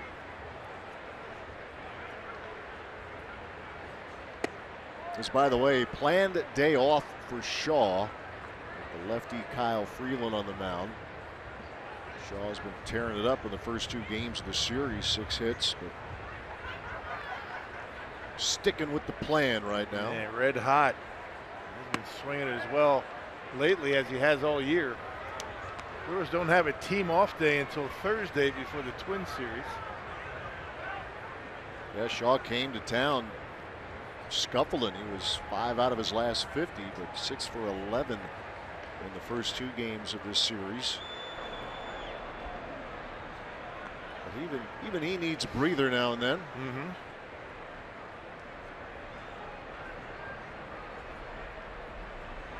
And a nice option to turn to if the Brewers can get something going, and a good pinch hit option as we move forward tonight.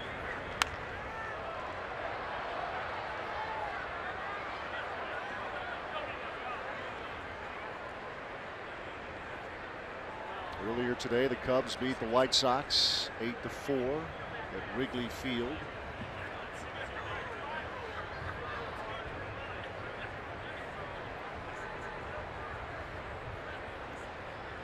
To 1 pitch. All right, doing a real good job is Freeland at keeping it down. Working both sides of the plate with that cutter as well. Able to backdoor it on the outside corner to right-handers and down on that back leg. According to Fangraphs, his ground ball rate last year was 54%. Gives you a chance here in this ballpark. 2 balls, 2 strikes to Aguilar. And he strikes him out for the 2nd time tonight. Yeah, 4-seam fastball, 92. Neither one of these guys, Suter, Freeland, throwing all that hard, but Freeland very effective here tonight with the fastball and the cutter.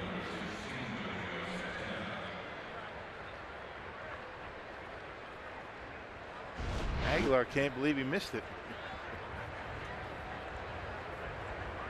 So 2 away with Braun the runner at first. Here's Santana.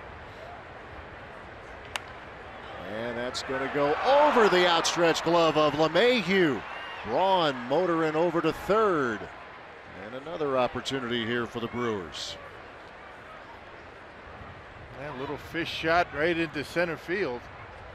Take him any way you can get him. Get men on base. Maybe somebody get a hold of one. And once again, coming inside. He's done a lot of that tonight. Santana able to muscle it into center field.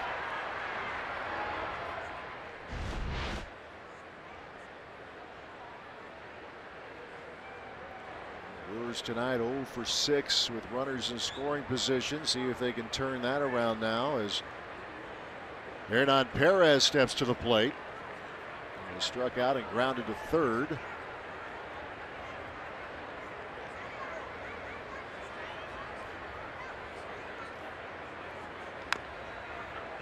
It was Perez who extended that 9th inning last night.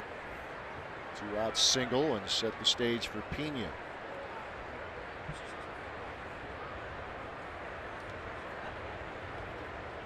First 2 games of this series, the Brewers were 10 for 22 with runners in scoring position.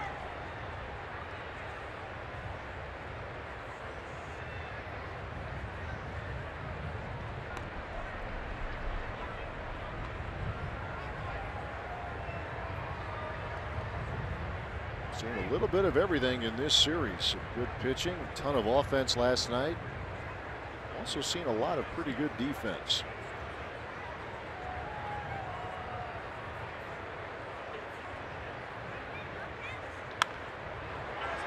Carry into the seats. One of the things last night, when you have 21 runs on 33 hits, there were no errors and a lot of very tough plays both sides that were made.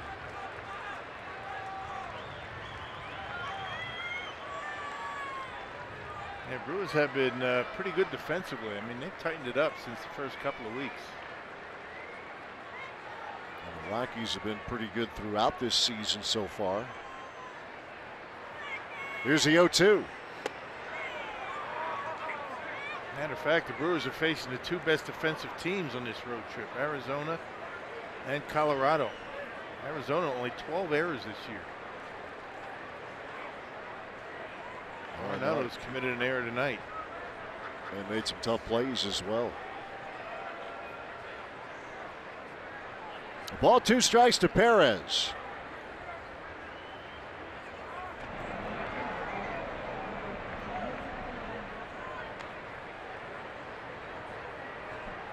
Braun reached on a walk. Santana, the bloop single to right center. Another chance to break through here against Kyle Freeland.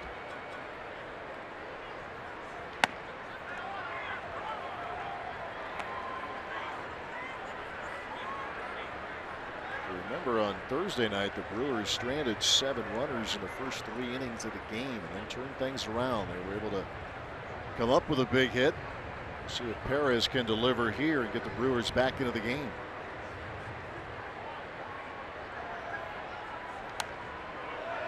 And he is battling.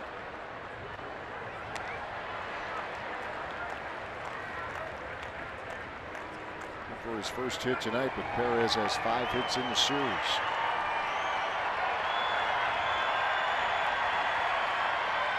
Garcia waiting on deck.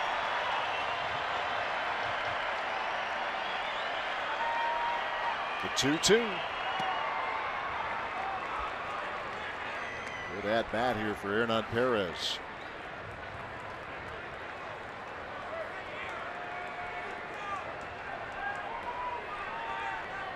Bottom of the order was big in the first 2 games for Milwaukee.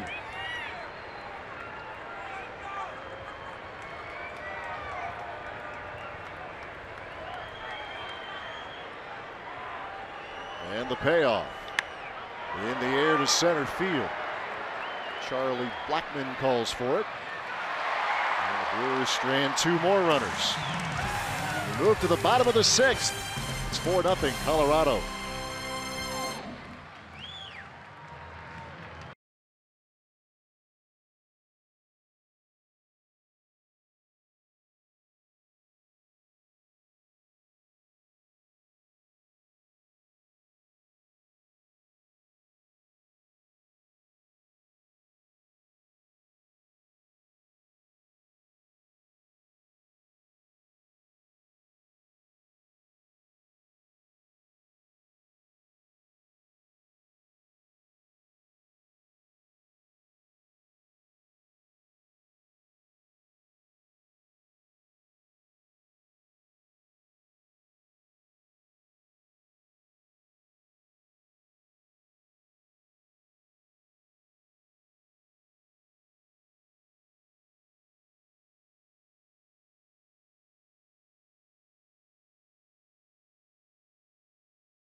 There you go. Yeah. Well put, Dario. 4-0 Rockies lead the Brewers now as we move to the bottom half of the 6th inning. Jesus Aguilar turned in some good work over at third base so far tonight, making friends everywhere like he usually does.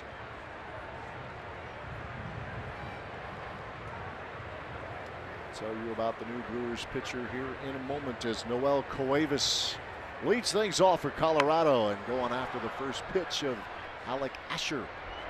Popped up, 1 out. All right, Rock, here he is, a new face now, the Brewers bullpen, Alec Asher. Yeah, brought up just for this reason. Jacob Barnes sent down to the minor leagues to work on that cut fastball, and Craig Counsell said he was going to back up Suter tonight. Suter giving the Brewers 5 innings, and you figure Asher can give him a couple. He was starting down in the minor leagues. A big guy, but not a hard thrower. He's 6'4". Missed him about 230, 240. Facing Gerardo Parra. An idea there, the fastball is in the 90 range, give or take.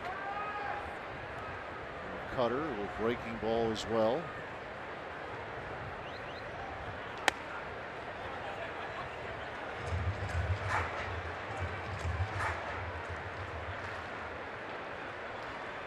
Have some big league experience, but rather limited. The Orioles last year.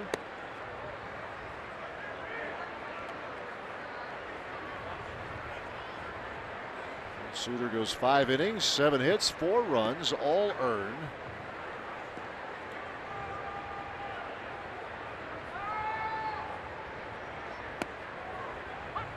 Couple of years with the Phillies for Asher. He was starting 12 starts in 2015 and 16 combined. With the Orioles last year, 6 starts, but had 18 other appearances out of the bullpen.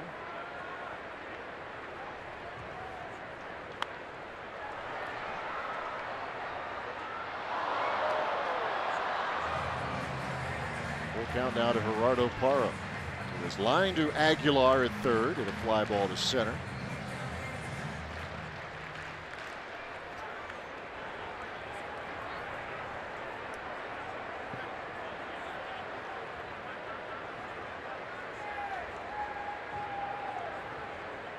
Asher ready with the payoff pitch. That is a base hit. Big turn as it was bobbled for a moment by Yelich. It's amazing. Asher, a big guy, but doesn't throw very hard. You're talking 91, 93. Got that cut fastball to go with it. More of a controlled pitcher, keeps the ball down.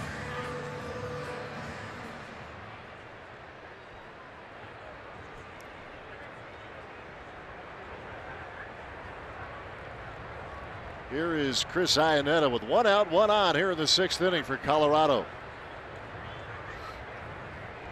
Alec Asher left it off waivers about a month ago.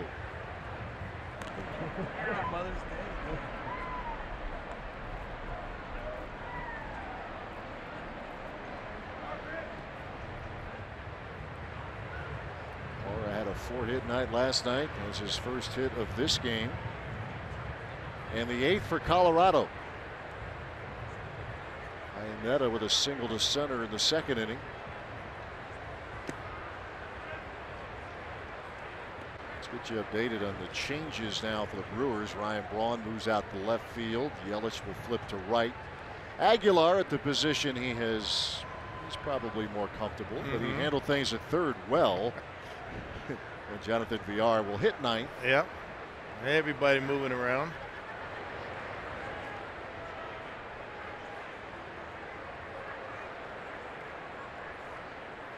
1-0 pitch to Iannetta. And that is a fair ball down the line as Parra moves over to third, and Iannetta with a double. They tried to come inside on him, and he rips it down the line, just barely fair. And once again, the Rockies in business. One out, second and third. Another base hit for Iannetta, a couple tonight. That was actually in off the plate, 87 with the two-seamer. And rips it, hits the chalk line, and at bottom of the order, getting it done in this inning for Colorado.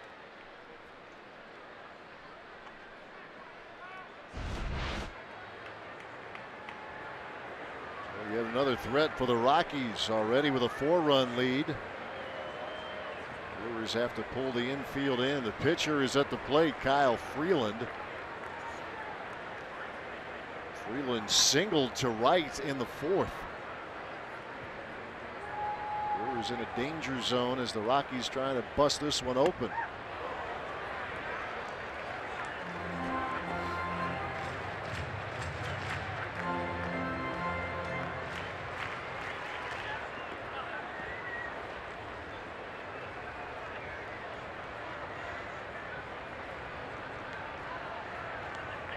The 26-year-old Alec Asher. He's ahead, 2 strikes and nothing.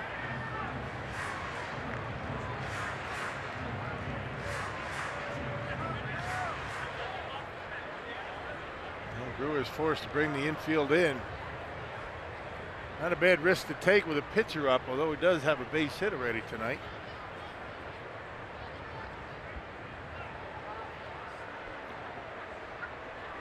Tester of a Brewers debut for Asher.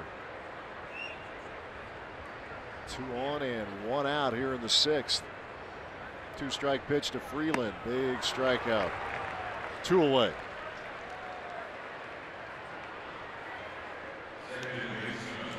The 4th-round draft pick of the Rangers back in 2012 was Asher. From Lakeland, Florida. To Polk Community College down in Winter Haven.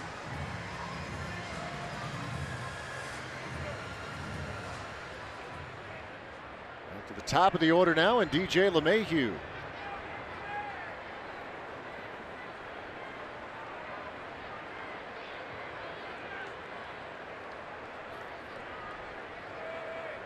Parra a single, Iannetta a double. He's there, not Perez. That's good work by Asher as he gets out of trouble. Rockies strand a pair. We are through 6 at Coors Field. It remains 4-0 Colorado.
Light, great taste and only 96 calories. By Toyota, let's go places. And by Sling TV, live TV you love, only better.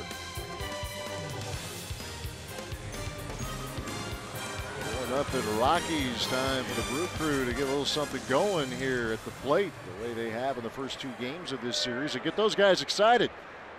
Good looking at the phone. Find out what's going on here as Kyle Freeland has had the Brewers off balance much of the night. They've threatened against him a couple times, but nothing to show for it yet. As Freeland once again working into the 7th inning. Orlando Arcia, first pitch swinging, and LeMahieu will put it away.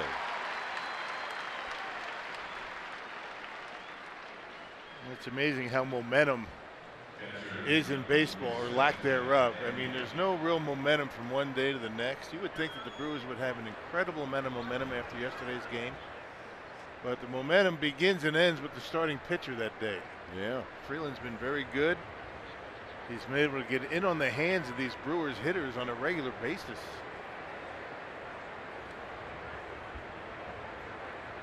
Not a lot of balls in the air, although the Brewers, there's a pop up there, but just a very few in the way of fly ball outs, 3 so far, and then the pop out a moment ago.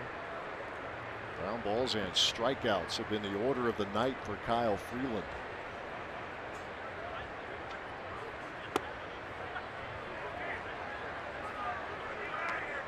Jet Bandy is grounded to short and fly to center.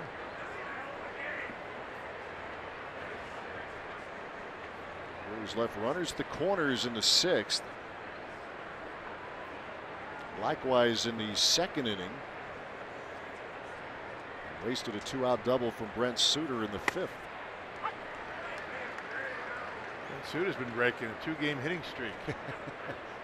Nothing but extra base hits either for the guy, right? Right. Homer and a double. Bullpen's got extra base hits.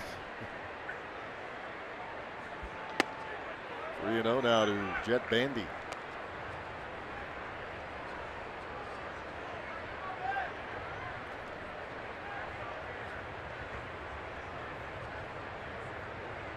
Jonathan VR hitting in the 9 spot in the order.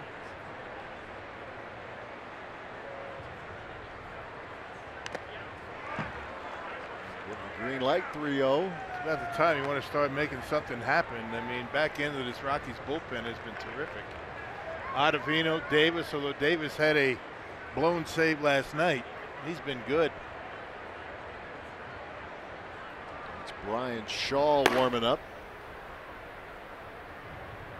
Ottavino, the 8th inning guy. Wade Davis, the closer. Andy works a walk. 1 out, 1 on here in the 7th for Milwaukee. They celebrate Memorial Day weekend in Miller Park as the Brewers and Mets face off in a 4-game weekend tilt.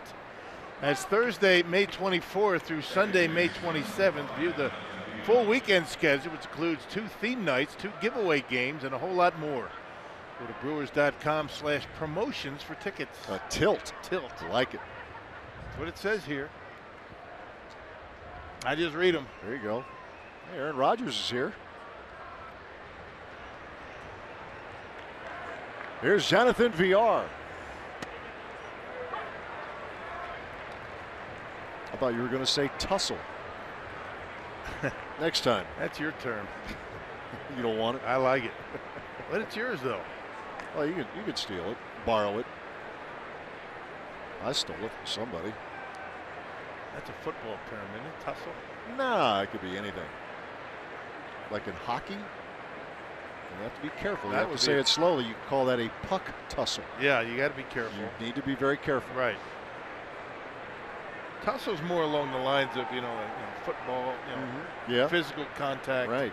As in a titanic right. tussle. Not so much baseball, but hey, it works. Yeah. Packers, Bears, Packers, Vikings. That is a titanic tussle.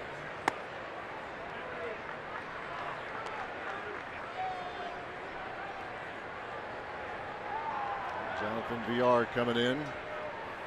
With a double switch here. See what he can do with the opportunity. Brewers trying to move the line. They've done it pretty well in this series so far.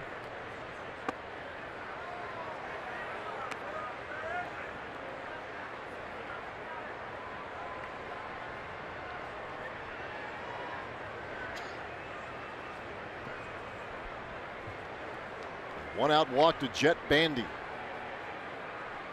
2-1 pitch to VR. And Freeland having a little trouble now locating the strike zone. Yeah, this might be his last hitter.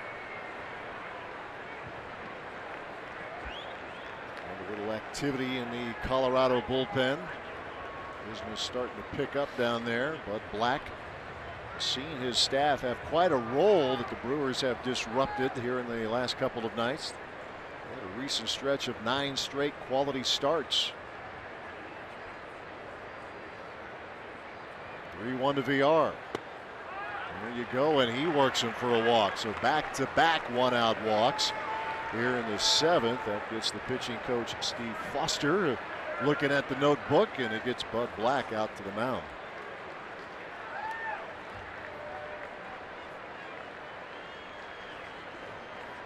Well, pretty good start for Freeland, but ran out of gas in the 7th. Pretty good work. Through the exit, Brian Shaw will enter. Brewers again with something going. They're down 4 in the 7th.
Shutout ball, at least at the moment. 2 runners his responsibility right now. Yeah, 3 of those 4 walks coming in the last 2 innings. And Brian Shaw taking over here in the 7th. We've seen him one other time in the series.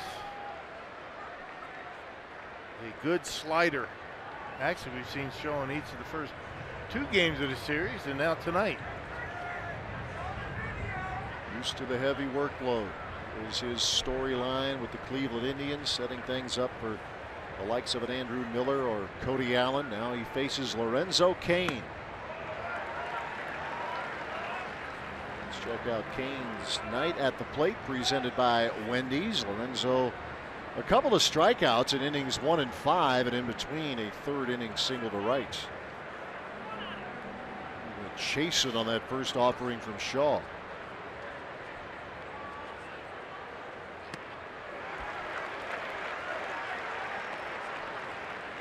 See Lorenzo chase pitches that far off the plate very often. Struck out on a pitch out of the zone his last time up. That wasn't that bad, actually. This is the way that Ionetta caught it.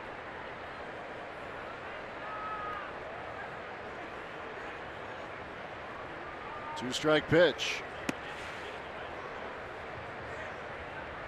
Shaw comes in after Freeland issued back-to-back one-out walks to Jet Bandy and Jonathan VR.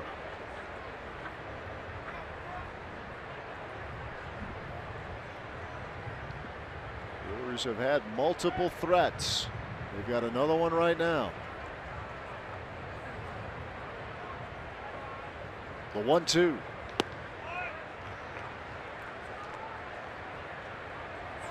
at that at 97. He's on. He gets a lot of ground balls. See, bullpen has had a rough time of it, but this part of the bullpen has been pretty good. Brewers last night got to one of the top closers in the game, Wade Davis. There's a little chopper. Arenado, nice play again. Out number 2. Makes that play about as well as anybody. That bare hand pickup. All in one motion, able to get that baseball off to first base.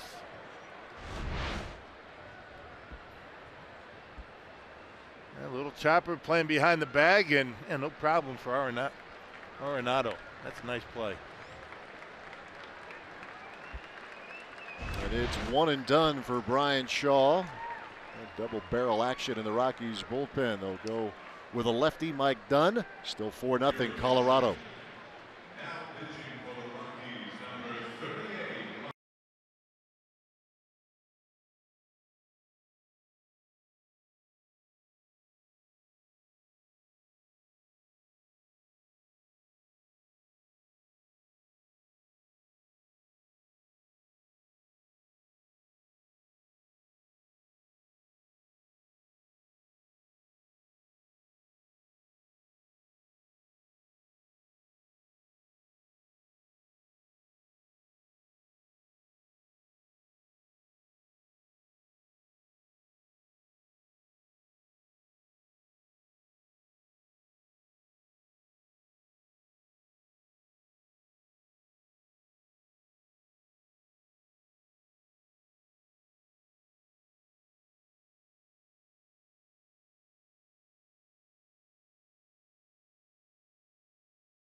The Brewers are runners in scoring position. Now they'll go lefty versus lefty as Mike Dunn is on the mound. And very unusual numbers for Dunn. That earned run average at 10, appearance number 13.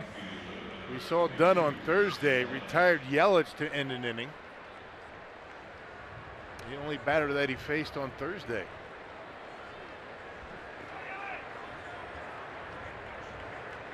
A couple of former Marlins squaring off. Second year of a 3-year deal for Dunn here in Colorado.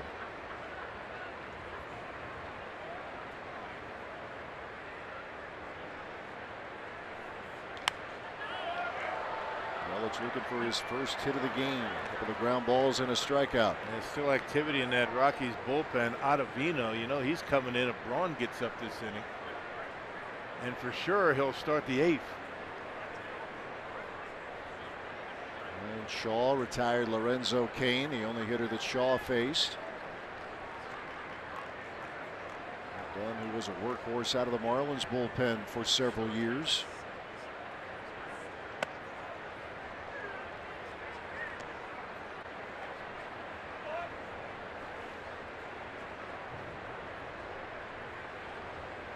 Yelich with 3 homers. He's driven in 12.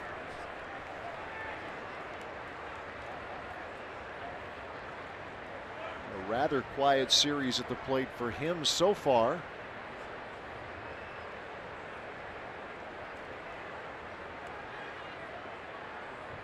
Here's the break-even pitch. That's hit in the air to left field. Room for Parra. And that'll do it as the Brewers strand a couple of more. They have left 8 on base now. We are through 6 1/2, 4-0 Colorado.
can join pitcher Jeremy Jeffress and his teammates for the Brewers Bowl-a-thon on Sunday, August 5th. You can enjoy a silent auction and, of course, bowling with players while raising money for children and families living with epilepsy. To register, you can visit brewers.com/bowling or call 414-902-4581. Talking to Alec Asher, who was just called up from AAA earlier today, he said it's been kind of a crazy season for him. Last year, spent it with the Baltimore Orioles, was designated for assignment, picked up by the Dodgers, and then was designated for assignment again and claimed by the Brewers on April 17th. So he said, you know, he just went into the approach of, I'm just going to go get comfortable in AAA. He said he spent a lot of time with pitching coach Fred Dabney. He said getting comfortable with his stuff. He hopes he can build off of some successful outings there. He pitched in 3 games, went 2-0 with a 1.93 earned run average, just gave up 3 runs in 14 1/3 innings pitched. All right, Sophia, thanks. Yeah, this is his 2nd inning of work tonight. If he could eat up some innings here, it'll be big moving forward as Charlie Blackman will ground out to Arcia to begin the bottom of the 7th. Yeah, not a strikeout, guys. We talked about ground balls. He was able to get himself out of a mess in the 6th inning. A couple of base hits, a man on, and then got a couple of outs.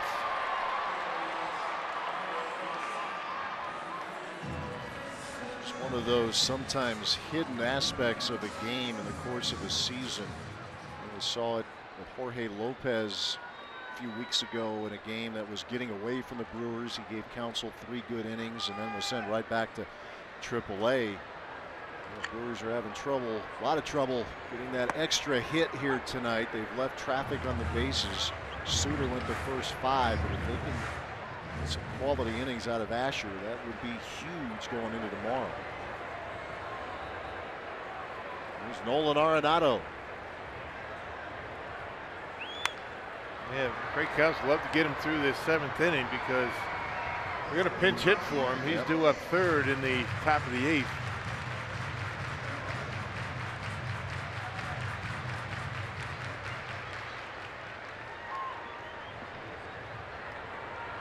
Customer here, the next 2, Arenado and Trevor Story. Arenado has tripled and doubled. Here's the 2-strike pitch. That's the old 57-foot offering there.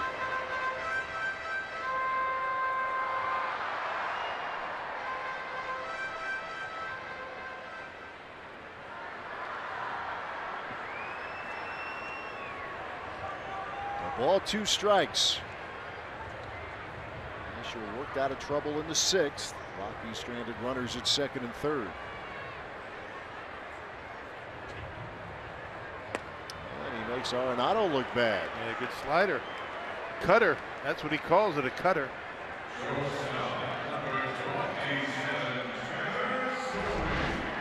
Got ahead of him 1 and 2 and then had him chasing. 87 miles an hour, and now here comes the one-man wrecking crew tonight.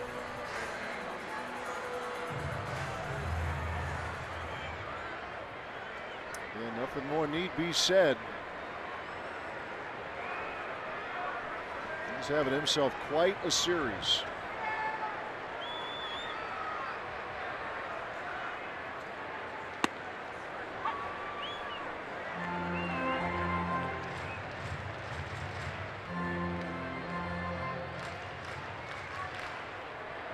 Brewers would like to avoid a repeat of what he did last July, or what this team did, Arenado specifically. The Story continues to really hit the ball well at home, which again, if you're just checking out this series, the Rockies have last night a very notable exception. They have not hit the ball well in this park. Story has. 8 of his 10 home runs have been in this ballpark. 25 of his 31 RBIs have been here at Coors Field. Yeah. Yeah, but you know the Rockies, when it's all said and done, I mean, I know they had kind of an off year last year offensively, but they're always in the top 5 in offense.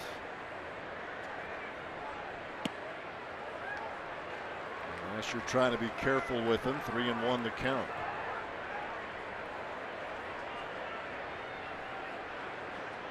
Making his Brewers debut, Alec Asher out of the Milwaukee bullpen.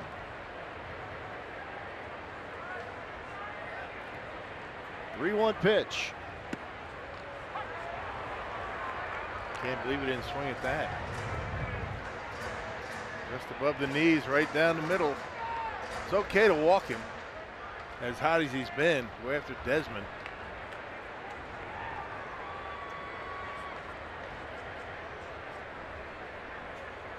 3-2 pitch on the way. And he will, in fact, deal with Ian Desmond.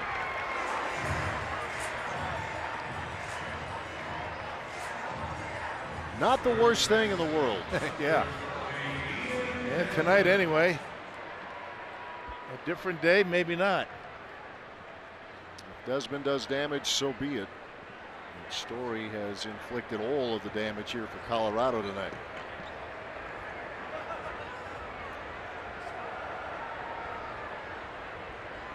Four runs, 9 hits for the Rockies, nothing on 4 for Milwaukee.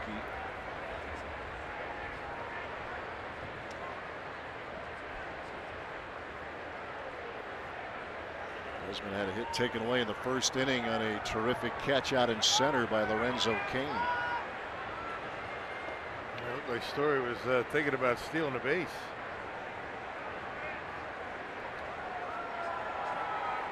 Yes, 7 of them, has not been caught. Kind of fidgety over there at first.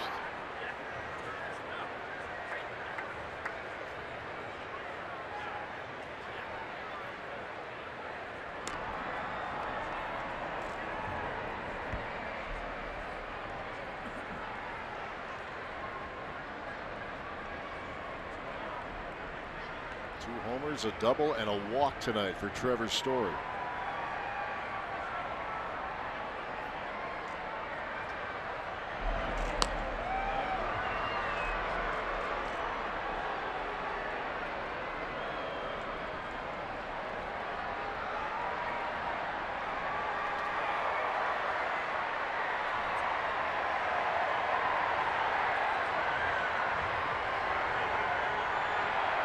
Desmond still waiting to see a pitch here from Asher.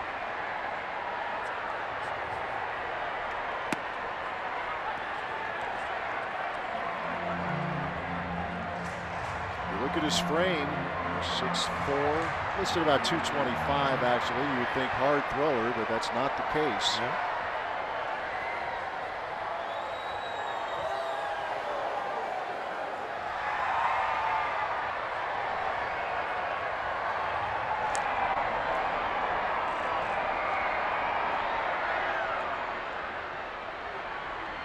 Spent a lot of time on Trevor Story over there at first base. It looked like Desmond was taken all the way on that first pitch, thinking maybe Trevor Story might try and steal.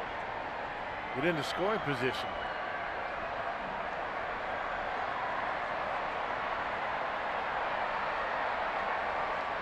Runner holds in the air, right center field, and Lorenzo Cain runs it down again.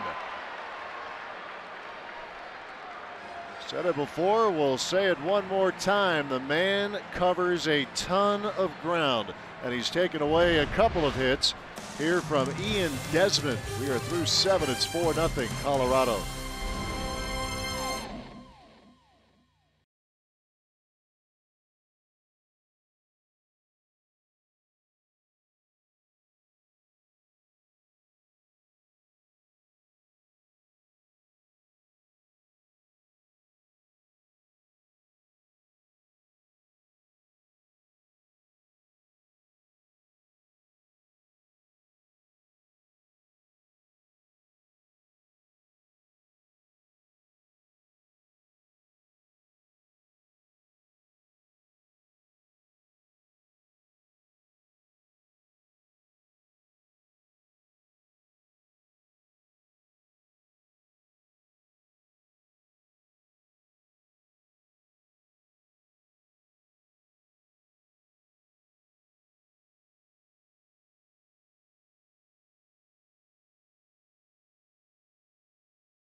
Denver. Join Fox Sports Wisconsin as we inspire girls to be healthy and confident at the Girls on the Run of Southeastern Wisconsin Spring 5K presented by Brewers Community Foundation on Saturday, June 2nd at Miller Park. To register, visit www.girlsontherunsoutheasternwi.org/5K. Wow, that's pretty good. That's a lot of pressure. I wasn't feeling really good. Yeah, that's a lot. There you go. Ottavino, his second appearance, he had a scoreless inning. Last night, he walked a couple. This guy's been terrific. He's got a great slider. With the bullpen weapons all throughout baseball, Josh Hader, a strikeout machine. Ottavino can be much the same, as he has Braun in a 2-strike hole.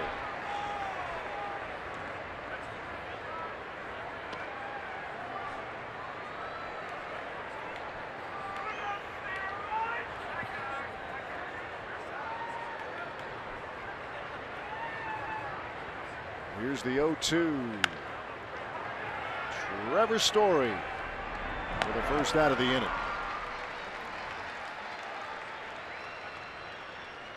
Hey, tonight's Tavern of the Game winner is Braun's Deer Run Golf Course and Restaurant in Brillion. I would imagine no relation. I would think that's a safe assumption. Yeah, if they call the Brewers by 10 o'clock tomorrow morning, they get 40 tickets to a Friday night game in the Miller Lite Beer Pen. This offer courtesy of the Tavern League of Wisconsin and Miller Lite. Braun's Deer Run Golf Course and Restaurant. Yeah, that's a lot too. You handled it well. A run-on title. Not a stumble. I'm going to head over to Brownies for 9 holes and a couple of cold ones. That's a good day.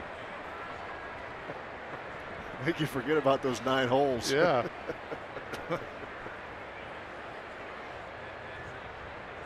Jesus Aguilar back over at first, but he started at third tonight for the first time in his big league career. A couple of innings there with the Indians back in 2014, and just a touch with the Brewers, including early April. Handled it well. Yeah, got to feel good about the way he did, the way he handled it over there tonight. He's had a tough night at the plate after a second inning single. He has struck out 3 times since, 2 away. Just a nasty slider. And watch the arm angle. He kind of throws across his body, and that's very difficult on the right-hander. Of course, left-handers haven't had a lot of success against him either. 2 men out, bases empty. As Tyler Saladino steps to the plate, and he already has played a role in this for this ball club. His first hit as a Brewer last night was in the 10th inning, and it helps set the stage for Travis Shaw, who had what proved to be the game-winning single.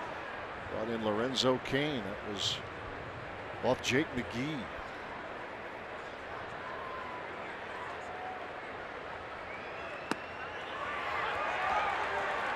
This is what Adam Ottavino does. And it seems like one after the other. He shows the fastball and wants to get you out with a slider.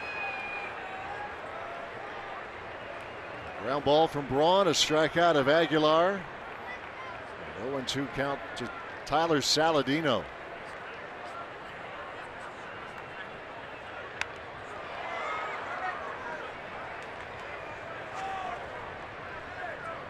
The more you think you have this game figured out, the more you realize you don't. Hey, you don't. You never know when you come to the ballpark. Doesn't matter what happened yesterday. Starting pitching, that's what sets the tone for you. Kyle Freeland, very good tonight for Colorado. And for Brent Suter, it was close time after time. He was getting the first 2 men out of the inning. There's 3 and 4 hitters doing the damage. Arenado and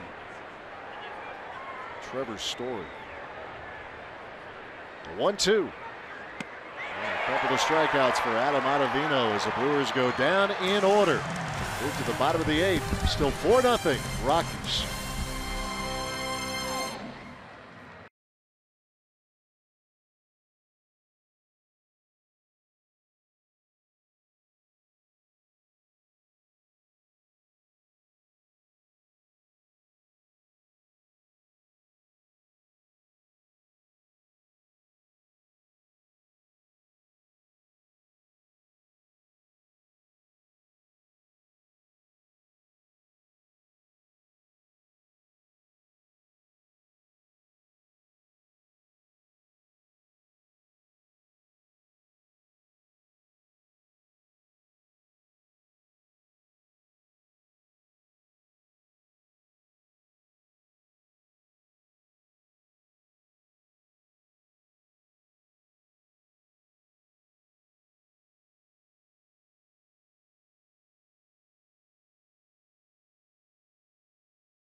Two good innings from Alec Asher now as he makes way for Matt Albers.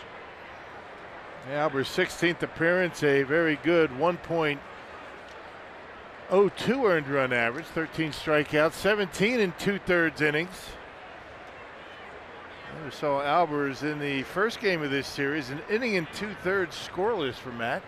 Good outing here on Thursday. He was one of the exceptions to the rule last night. They didn't use him out of the bullpen, nor did they use Corey Knebel, who had worked the 2 previous days for Milwaukee. Noel Cuevas leading things off.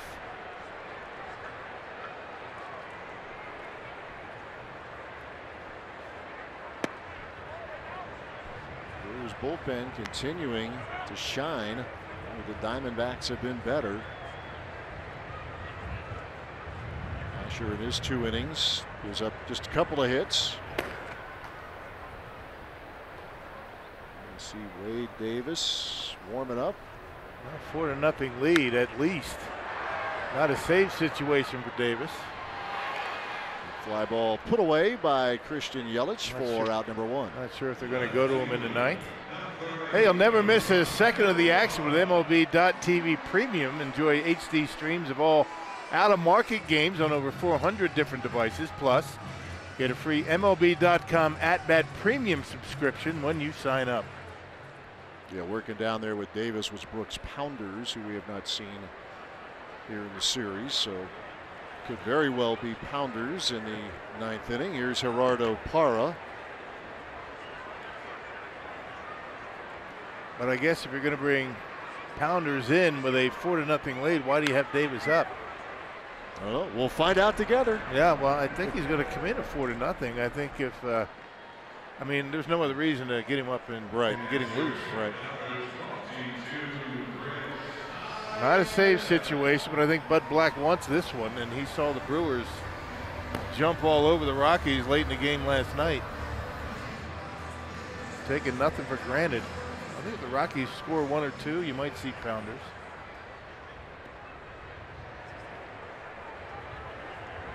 No 2 outs, bases empty for Chris Iannetta.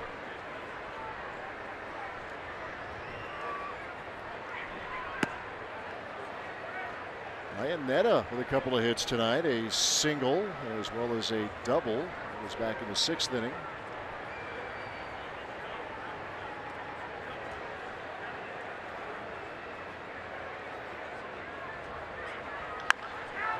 Another hard hit ball. He's making some good contact tonight, is Iannetta. Yeah, the Brewers haven't fooled him inside at all tonight.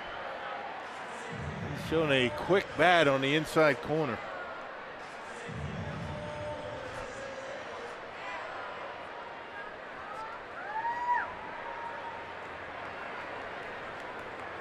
Albers looking for a 1-2-3 inning. Brewers pitching has not had that here tonight. The 1-1.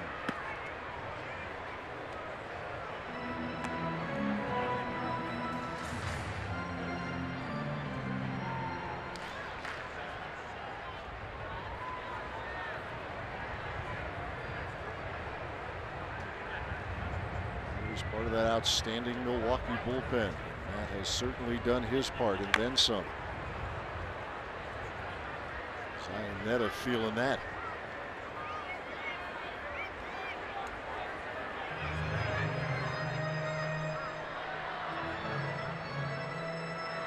Balls, 2 strikes.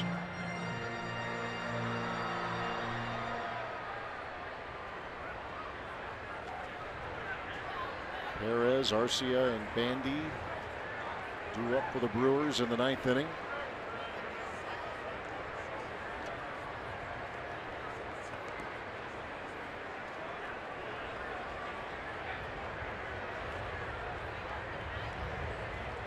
Albers trying to put Chris Iannetta away. The 2-2.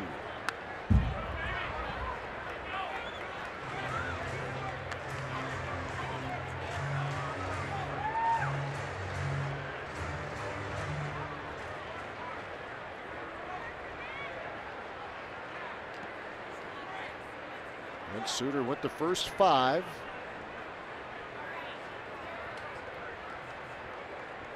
Allowed 7 hits and all 4 of the Rockies' runs. And that's off the foot.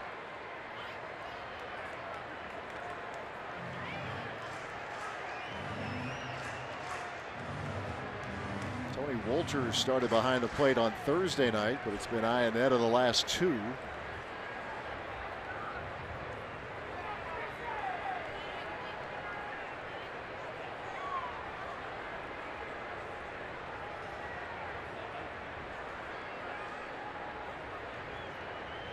Albers once again loads up with a 2-2 pitch. Yeah, didn't like it.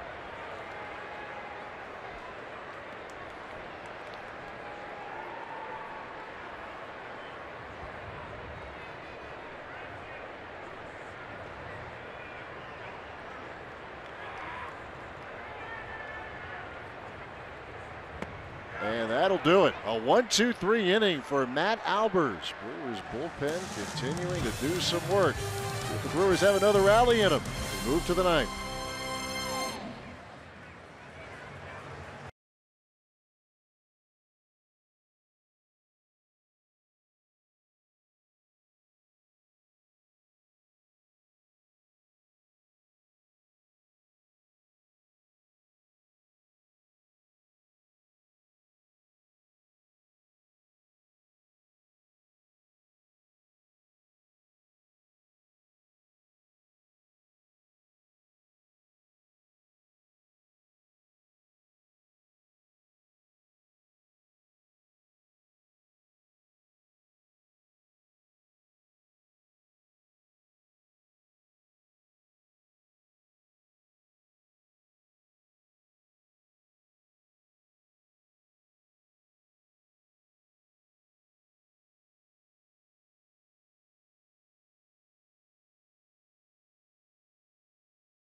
Coors Field. And let us check out what's on tap, presented by Miller Lite. To be determined. See how Chase Anderson's feeling, and if it's not right, we'll check out the options. John Gray gets the call for Colorado. Brewers Live gets us started tomorrow at 1:30 here on Fox Sports Wisconsin. Well, like you thought, Wade Davis on the mound now. Yeah, normally when you get your closer up in the bullpen, you're going to bring him in unless the Rockies maybe scored, 2 or 3 runs. A .331 earned run average. It was Manny Pena that tied the game last night off of Davis, his second blown save. Not a save situation tonight. He had one blown save last year. That was at Miller Park. Travis Shaw with the walk-off. Here's Hernan Perez. Manny Pena got to Davis last night, a 2-out, 2-run opposite field homer. Tied the game at 10, and the Brewers won it in the 10th on the Travis Shaw RBI single. Now tonight the Brewers trying to at least get a run across and avoid what would be their 8th shutout of the year.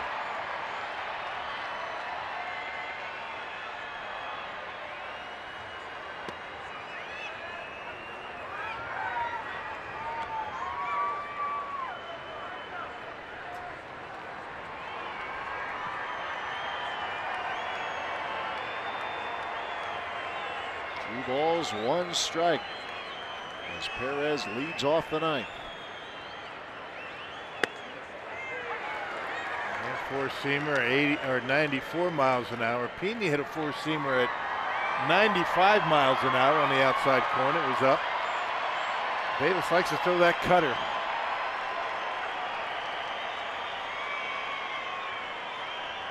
Two-two pitch. And Perez greets Davis with a leadoff single. Yeah, something about Wade Davis. The Brewers get some pretty good swings against this guy. Not too many other teams do. That was a four-seamer at 95, and Perez able to line it hard into center. Yeah, right at the bottom of the strike zone, and Perez, nice easy swing and hit it hard. Leadoff single for Milwaukee.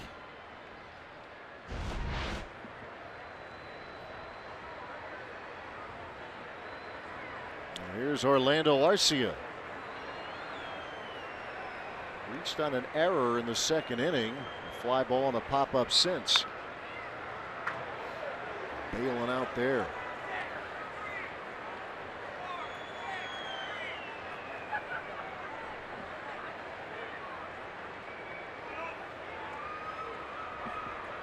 He has 3 hits in the series, does Arcia, 2 of them coming last night.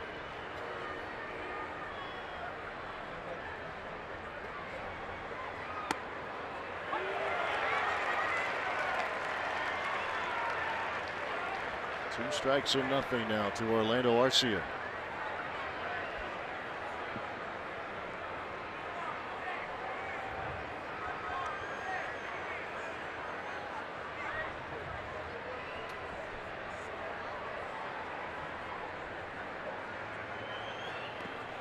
And gets out number 1 here in the 9th inning. A strikeout of Arcia. Yeah, back-to-back breaking pitches. Not the cutter. That was more the slider that time from Davis.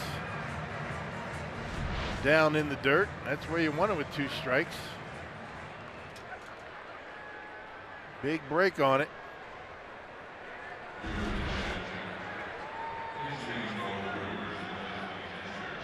Craig Counsell will go to his bench. Travis Shaw. Pinch hit for Jet Bandy. 1 out, and Perez the runner at first. Quite the series for Travis Shaw. 3 hits in each of the first 2 games. Long home run last night into the 2nd deck in right field.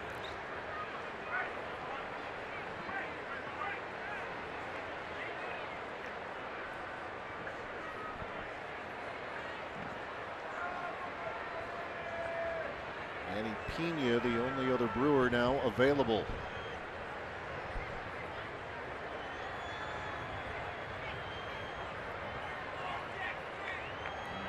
Melendez running as it bounces away from Ionetta. They weren't terribly interested anyway. And playing behind the runner with the lefty up, trying to cover as much ground as they can.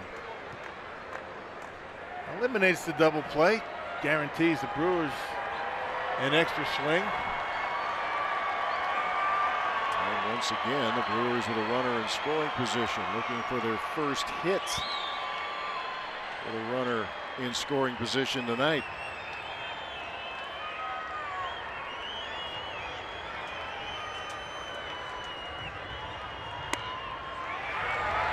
Not even a ball, a strike.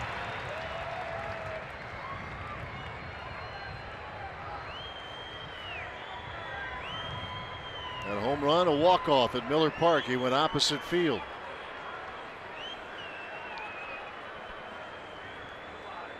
Davis with a 1-1. And that's Ian Desmond. He'll handle it himself, and that is out number 2. And hit it hard, one hop right at Desmond, and an easy out. See if we can get that goose egg off the run column from Milwaukee, get a run in here. Brewers haven't been shut out in this ballpark since 2011. Craig Counsell was actually in the lineup.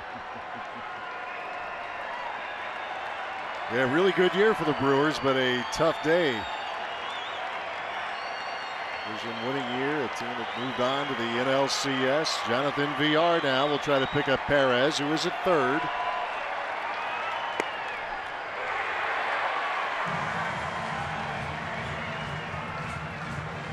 Slugfest last night, much different story tonight.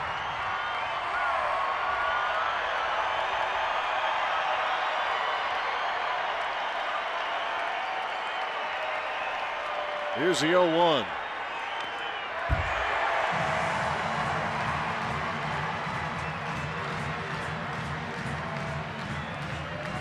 Non-save situation, as we mentioned, but bounce back opportunity for Davis after a rare, tough appearance last night. 2-strike pitch.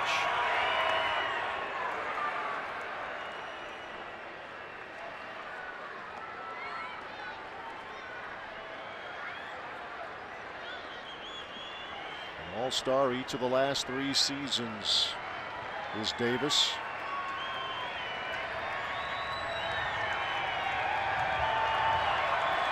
Ready with a 1-2. Right the back door, the cutter just missed.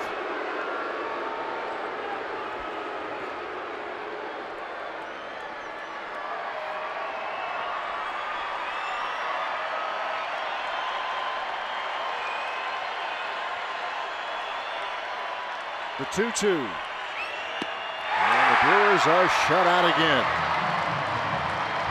Leadoff single from Hernan Perez, but he is left stranded at third as the Rockies get their first win of this series.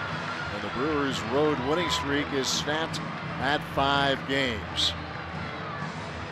Never know. You get a slugfest, 21 combined runs last night and 4 plenty for the Rockies here tonight as they get their shutout. Let's send it to Dario Melendez, ready to go with Brewers Live.